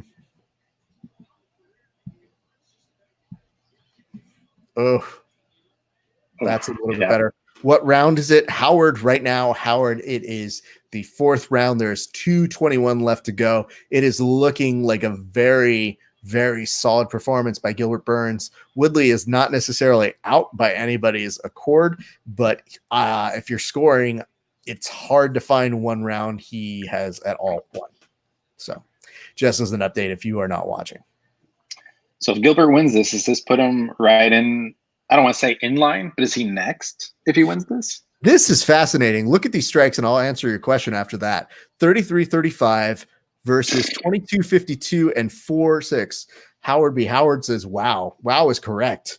If you were to watch this, you would understand. And right now, Gilbert going nice, on right? And Woodley just kind of eating it in pursuit of the wrestling. Pushes him up against the cage, maybe to try and build some time to stall here and maybe get his wits about him. Gilbert easily reverses the position. Again, this is no bueno if you are one Tyron Woodley. So yes, wow. Yeah. I think he's just trying to buy some time to recover, and that's about it. I mean, like you to meet my roommate. This is my roommate, Christina. Oh, hi. Hey, Christina. Nice to meet you. Hope you are enjoying yourself. Hi. Yeah, Tyron looks beat. He looks rough. I think that's it for him. Well, this is not a great position. I still don't have full confidence that Gilbert is going to be able to pull off anything to finish the fight from here. Yeah. I don't think he'll finish, but he's going to win. This round he's finishing strong. He's just going to continue smothering and making his life feel miserable, almost from this half where, most people would just be in that place of trying to get mount, but I think that Gilbert feels just fine smothering him. Yeah. Woodley's gassed. I think even when they come out in this fifth round right now, I don't know if he's going to have anything. I mean, at that point, he's just going to have to come out aggressive. I don't know if he will. I don't think he will. But if you're Woodley, that's your last shot. You're not going to take him down. Oh, he's got that guillotine. Oh. If he had more time. Oh. You know what? This is a beautiful recognition of position where Woodley was like, oh, if I just move the wrong way, I'm Dunsville, bro. Yeah. If he had more time, that would have been it, I think. Again, this is the nice part about somebody like Woodley is there is that veteran experience of him saying like, bro, I know if you had this here for too long, I would be dead. So I'm just going to move myself to the side. And if you want to darce this up, do your thing, but I'm not doing it. Yeah, I'm good. I'm chilling. I'm actually looking up the welterweight rankings, which is a bad sign if you're wondering how Tyron Woodley is doing, but it is one that is worthy of discussion at this point. What did he get moved to? It's a great question. Let's go ahead and find Gilbert Burns UFC ranking. God, that's such a weird noise. Like it sounds like a fucking Jetson sound. I was gonna say, what does it sound like on that end? It sounds like you have one of the Jetsons little vehicles that flies up. Howard B. Howard says, I wrestled Woodley in high school. How'd you do? I don't think I would do well, so I'm not gonna judge you if you're saying could have done better. But he looks like he would have been hell to wrestle at 152. Ooh, see, now he's opening up. Now he's swinging. That's what you got. Like that's your only option at this point. If you could put together 5 strong minutes of output, not that he's going to win the fight, but he's going to increase his chances of just getting the KO. It says he pointed me out, Howard B. Howard. Well, you know what, Howard? I'm going to go ahead and talk to those people. That was some bullshit decision. Howard, you win for even wrestling Tyron Woodley. For real, bro. Like, I don't even have that in my cap right now. Yep. Pass. They're like, hey, you want to like wrestle him for fun? Be like, that's not fun. Why would that? I don't want to wrestle him now. Like, we're talking like a lot about his inability to work against Burns. But if you brought me to wrestle Tyron Woodley right now, I'd be like, no. Grappling, I mean, a little bit easier for me, but no, still no. Is Woodley number 1 in the rankings? I'm looking for you, bro. I'm looking to double check. It says on the screen right next to his name. Is that 1? I think it might be. And just so you guys have an idea, Gilbert Burns is on it says, I placed 2nd in state junior year and 3rd senior year. You're a beast, Howard. Thank you for watching. Appreciate you, bro. Are you doing jiu-jitsu? Because if so, don't. Or if you are, come to 10 Plant Seattle. Yeah, for real. That's the place where you're going to want to be. Anywhere Los Angeles. Come train with us. It'd be great out this way. So either way, fill me up because Frosto can still take me down, and I'd like to be able to fix that, and that would be very helpful to me. Look at this, dude. I forgot. Gilbert Burns is 18-3. Yeah, he has a good record. He has a good record, which is why I'm surprised. He's what? I can't read it. He's either 5 or 6. I like this. Howard B. Howard says, "No, them days been over." Same. Them days can be started again. I know, 100%, friend. You should see the people who come through our jiu-jitsu gyms. You'd be surprised when you see jiu-jitsu is truly for everybody. Oh, this is interesting. Frosta, that's what I'm going to do. Next time you try to pummel underneath me, I'm just going to fucking slap the back of your ear. But before you do that, you got to complain and be like, the fuck? And then hit with it. Bro? Yeah, do like that. It's not even legal. And then hit him. Let me see. Herb obliges. Yeah, I mean, Herb at this point is just figuring like, bro, let's just see this out. Let's see how it plays. Because I think at this point, we really could be looking at what is next for Gilbert Burns if this is the case. I'm really impressed. I did not expect this from Burns at all. Like, not that his striking was bad, but again, just going back to the Damian Maia fight, it wasn't anything spectacular. Damian Maia was able to clip him a few times. I'm like, I forget how long ago that fight was, but to watch that and then to think like, okay, you're going against Woodley now. I'm like, oh, that's a stretch, man. So I don't know, but everything I thought he couldn't do, he's done. Outstrike him, take him down. I mean, man. So if he wins, does he go straight for the title or does he fight another, like number 2?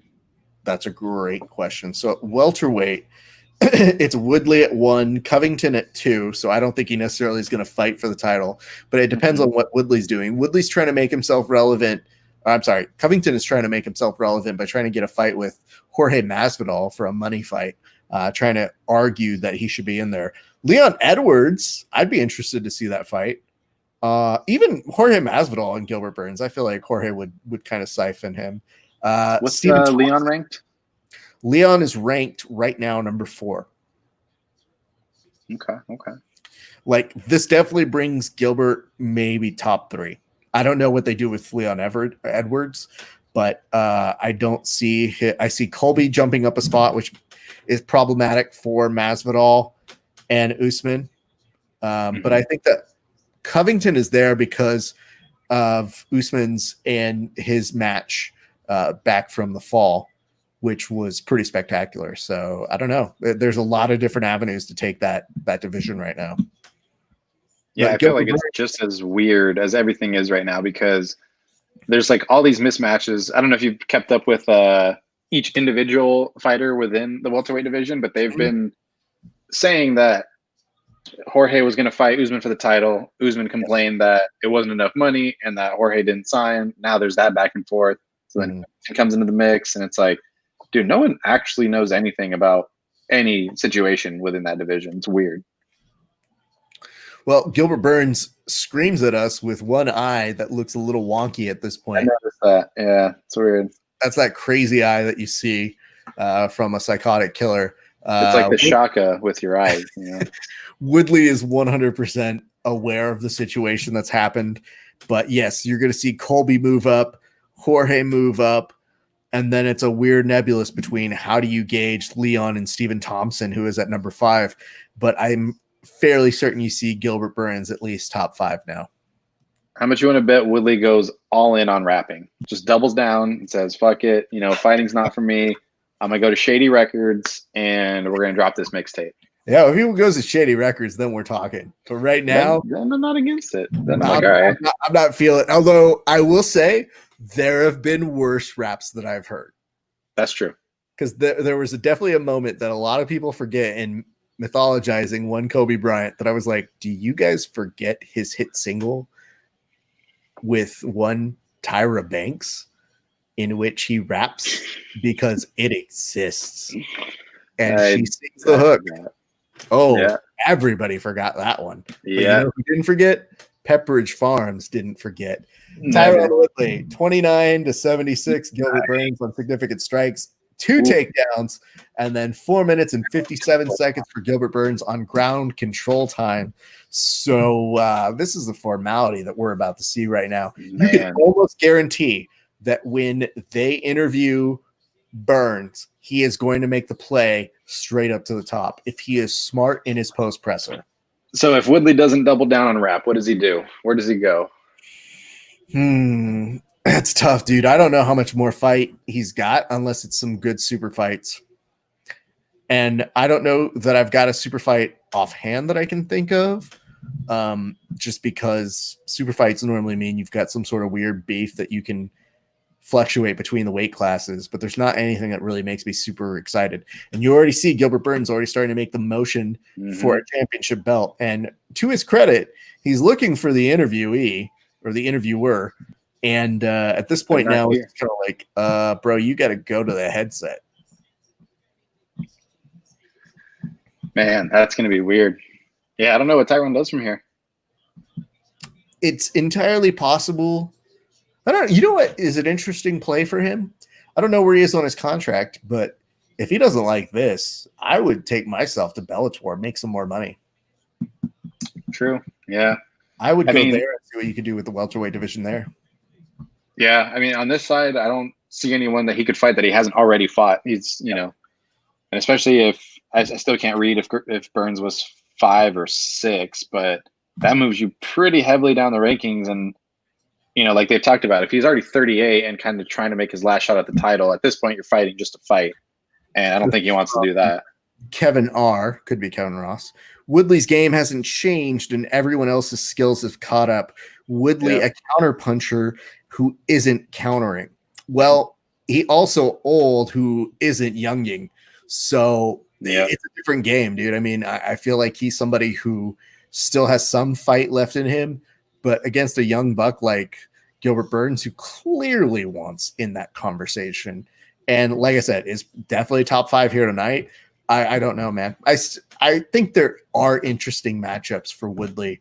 Let me look down further on this. You've got Damian Maia, Michael Kisa, Rafael Dos Anjos, Nate Diaz, Jeff Nial, Robbie Lawler, Vicente Luque, and that would be a good fight. And then Conor McGregor at 14 with Anthony Pettis. I don't know, maybe Pettis and Tyron Woodley, I guess, if we need something to do. But I feel Pettis has other things on his mind that he wants to do right now. I mean, there's definitely fights for him, but it's just a matter of like, well, what's the point, now? Because if you were trying to chase the title, if you still want to do that, now you're looking at 2, maybe 3 more fights to even get that shot. And it's just like, if you're 38, do you even want to do that? Or now are you just fighting just to fight? Because you're like, well, this is what I do. Well, right now they're talking to Gilbert Burns, who looks like he's in the middle of like a weird Brazilian toga with the way did he even get hit? He said that he felt so strong throughout the fight. Looked it. And he's giving thanks to his team. He's giving thanks to Cyborg. He trained very hard, which, duh. So he's coming. He didn't even get hit. Yeah. Oh, Jesus. Daniel Cormier. Gilbert, you're a jiu-jitsu guy. You're a jiu-jitsu guy. Like, or at least that's what I thought, but now.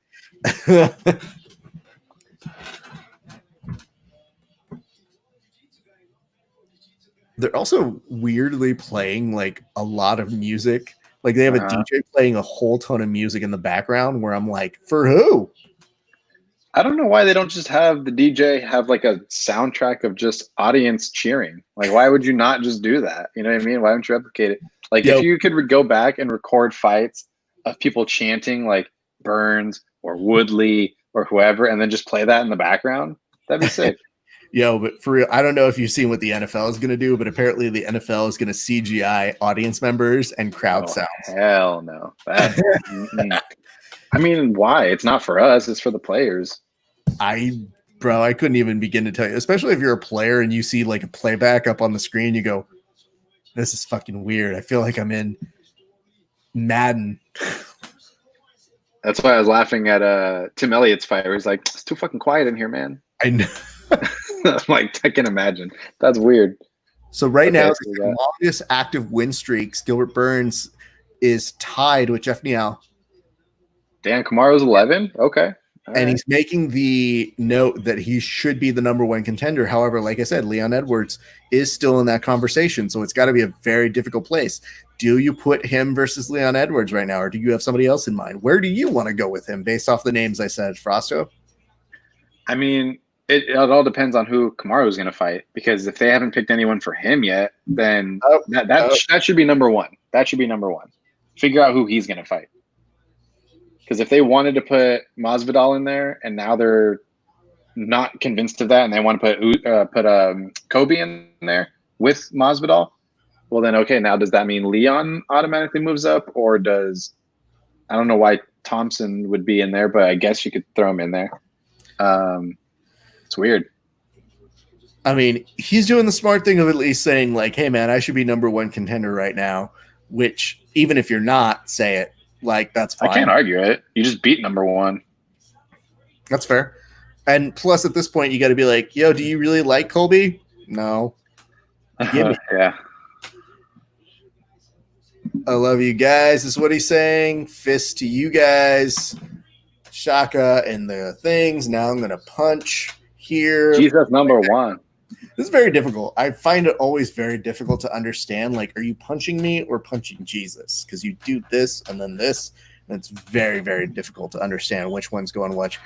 Which one? I would say, though, thank you very much again to Dane for tuning back in. Frosto, overall thoughts. What did you have a particular favorite moment from this evening? The beer. Still my number one. Beer was your favorite. Oh, look at that. Battlestar IPA. It's pretty good.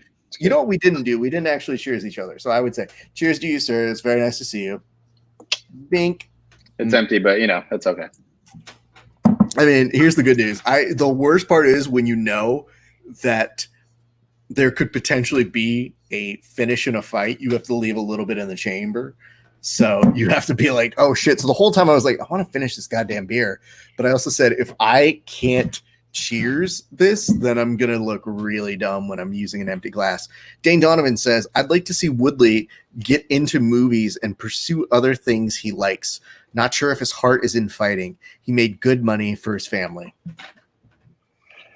Yeah, I mean, I wouldn't necessarily say his heart's not in it, but I kind of agree with what Kevin said. Like, he hasn't changed his game much. He's a counterpuncher, and I think he takes a lot of time to adjust to timing that if he falls a step behind, it's like almost impossible for him to catch up again.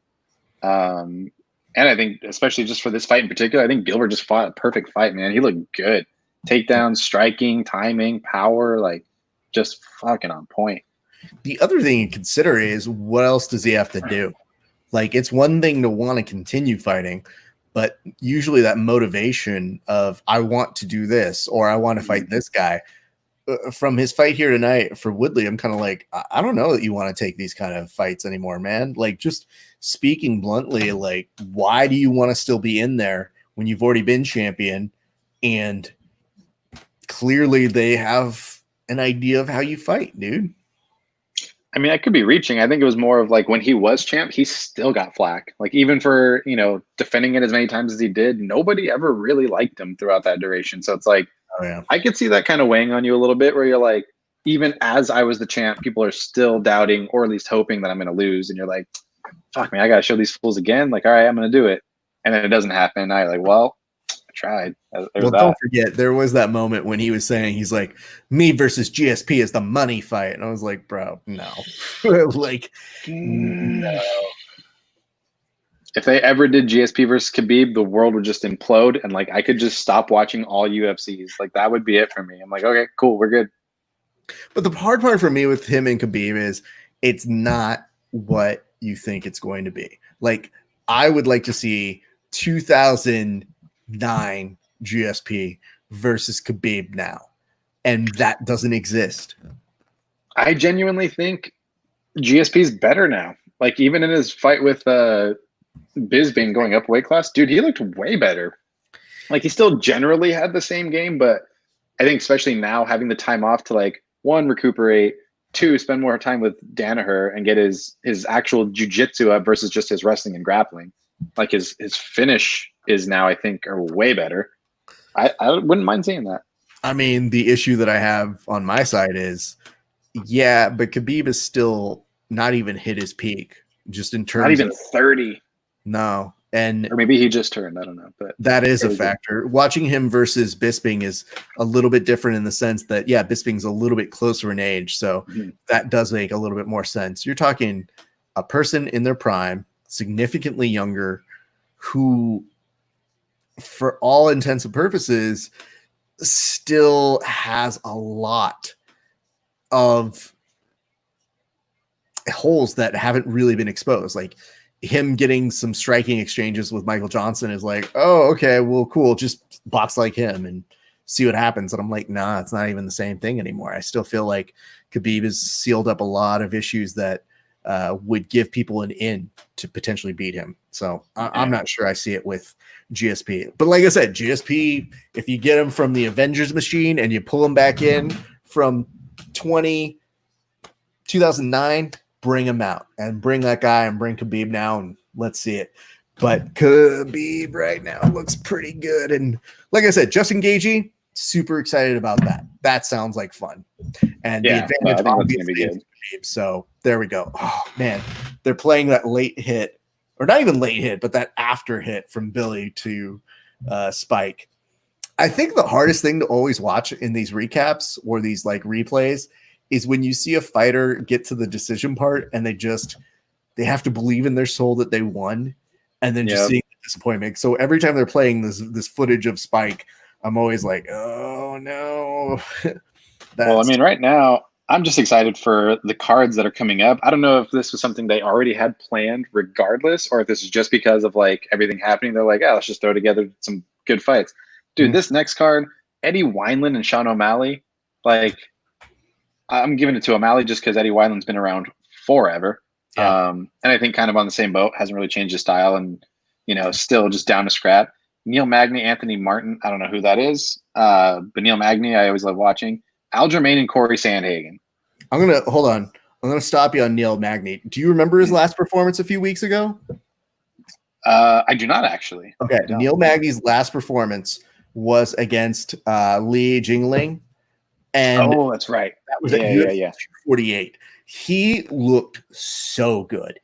Like, it's kind of hit and miss with just in terms of his record. Like, he's got a loss to Dos Anjos and Lorenz Larkin, no big deal. But like his performances with Carlos Condit and Johnny Hendricks and Lombard and Gastelum, like he has a nice resume that is a quiet working man's journey to something that is always impressive to watch. So when you say that you're excited to see him fight, I am too. Yeah, that one's going to be good for sure. I'm actually going to go back and watch some Anthony Rocco Martin because I've never heard of that dude. So I'll do some study on him, see what he looks like. Aljamain and Corey Sandhagen, that is going to be insane. And then whoever wins that against Aldo or Jan, because that'll for sure be the next in line, number 2 versus number 4. Fuck, there's just so many good things happening right now. Yeah, that's a really good card they have next week.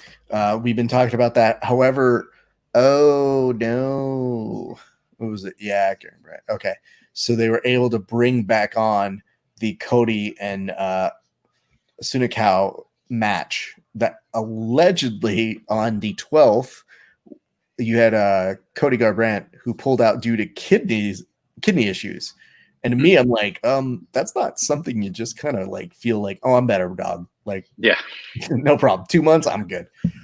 Yes, they do have some interesting matches that are coming up. There's been a lot rumored. Fight Island is potentially in play, so we could see that happening. Where Dana was saying it could be 3 to 4 events happening all in July on Fight Island. So it could be the fact that they're doing their huge international fight week out in that. But yeah, next week we continue this party. What was I going to ask? Oh, the story I had about Spike. Okay.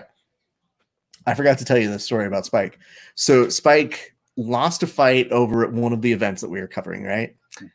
And, my sister was taking photos and she looked at me and she's like, oh, is that's Spike? And I was like, oh, yeah. She goes, I really like him. I go, yeah, but he lost a fight. He might be bummed. I don't want to like burn him out.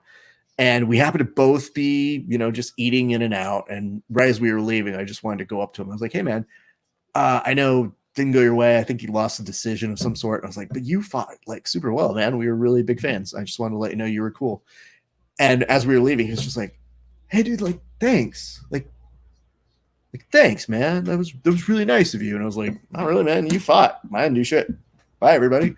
And ever since then, he's always just been very nice to both my sister and I. So I just like the fact that I don't know how or why, but we always run into fighters at In-N-Out. It's without fail. It's just what happens after we end up fighting or we see a fight. We end up going In-N-Out and we'll be like, who are we going to run into tonight? Don't talk shit about anybody. That's always the go-to for whatever reason. And I like In-N-Out. Don't get me wrong. From Cali, love In-N-Out. But I'm not depressed without it. Yeah. Like I had a couple of people that are like, hey, the last In-N-Out is right here in Oregon before you head out. So just make sure you grab one before you get up to Washington. I'm like, I'm good, man. Like I don't really need it. I'm chilling. I mean, that's your personal issue that you need to work through. And it's part of the reason why we voted you out of California. That's fair. Well, are there any other fights that you're excited to see in the next week? Are you watching like Submission Underground? Where are you feeling right now? I want to watch it. That is UFC Fight Pass, right? Yes. So we discussed me waiting until the pandemic hit for me to get a $6 ESPN Plus. I do not have UFC Fight Pass. So I will either be borrowing it or watching it at a later date. Fair enough. Well, I'll let you know what is good to watch tomorrow. But okay. Yes, Submission Underground is tomorrow. Then next week, UFC 250, which crazy to think there's been 250 of these. And that's going to be top line by Amanda Nunes. Do you see her winning continually? I do. I mean, I think just her confidence too. Like once you beat Cyborg, you're like, man, nothing can touch me at that point. Right.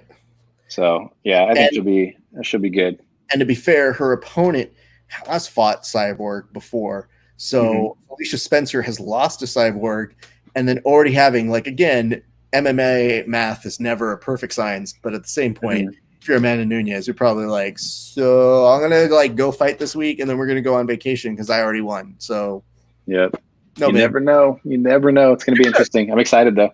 Absolutely. So there's that going on. Frosto, what can we promote for you? What can we talk about? Let's go ahead and make sure that people know where to find you and all of the stuff that you would like to promote as I pull it up. Well, first and foremost, 10 Planet Seattle. Like I said, we're still out training as best as we can and doing our thing. But, the gym's up and running as best as we can at the moment. But, like I said, I'm going to be cranking out technique videos from Nathan Orchard and putting up some content from there. And then eventually building towards the e-commerce stuff. So like we're going to start putting out some gear, some new rash guards, some new t-shirts, shorts, stuff like that. So we're in the works of that right now. We're going to get rid of some old inventory stock that we have. So keep an eye out for that coming up soon. So if you guys follow our Instagram on here, I'm going to be posting up when we're going to start that separate website, and you guys can purchase some gear from 10 Planet Seattle and building some stuff from there. Outside of that, that's pretty much it, man. My Frosto Creative stuff is now all pretty much dedicated towards this and just getting 10 Planet Seattle up and running. So if you guys can follow that, you're still technically following me. So we're good. And yeah, man, I'm excited.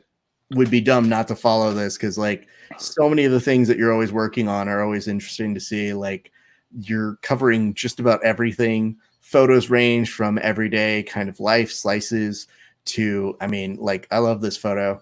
I don't even think we've even gotten to talk about this one. This one's just a good reflection of the Los Angeles County Museum of Art, stuff like that. So if you guys get the chance, go ahead and follow. It's up here. Super easy to find. Frosto Creative, video production, brand photography, graphic design, and now located out in Seattle, Washington.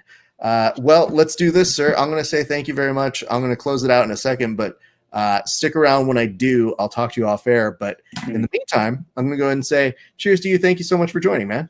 Yeah, no, thank you, brother. Always fun. I love these. These are dope. Always a good time. Absolutely. All right. Hold on for a second. I'll see you in a second, but I'm going to close this out. Hey, what's up, everybody? Thank you so much for watching. Again, we appreciate you here at the Grappling Hour. We appreciate you sticking with us for several hours worth of fight coverage. It has been a fun time. We continue this party tomorrow at 3 p.m. Pacific time or Best Coast time. And we will be watching Submission Underground. That is Chael Sonnen's huge thing that he puts together every couple weeks now, it seems like. And we will be doing one of these, a fight companion. So if you don't have it, watch us and we'll describe it to you. If you do have it, mute Chael because you're bored of him. He's on all the time. And that's about it. We appreciate you guys watching. It's been a great day for grappling. We'll catch you guys back on the mats.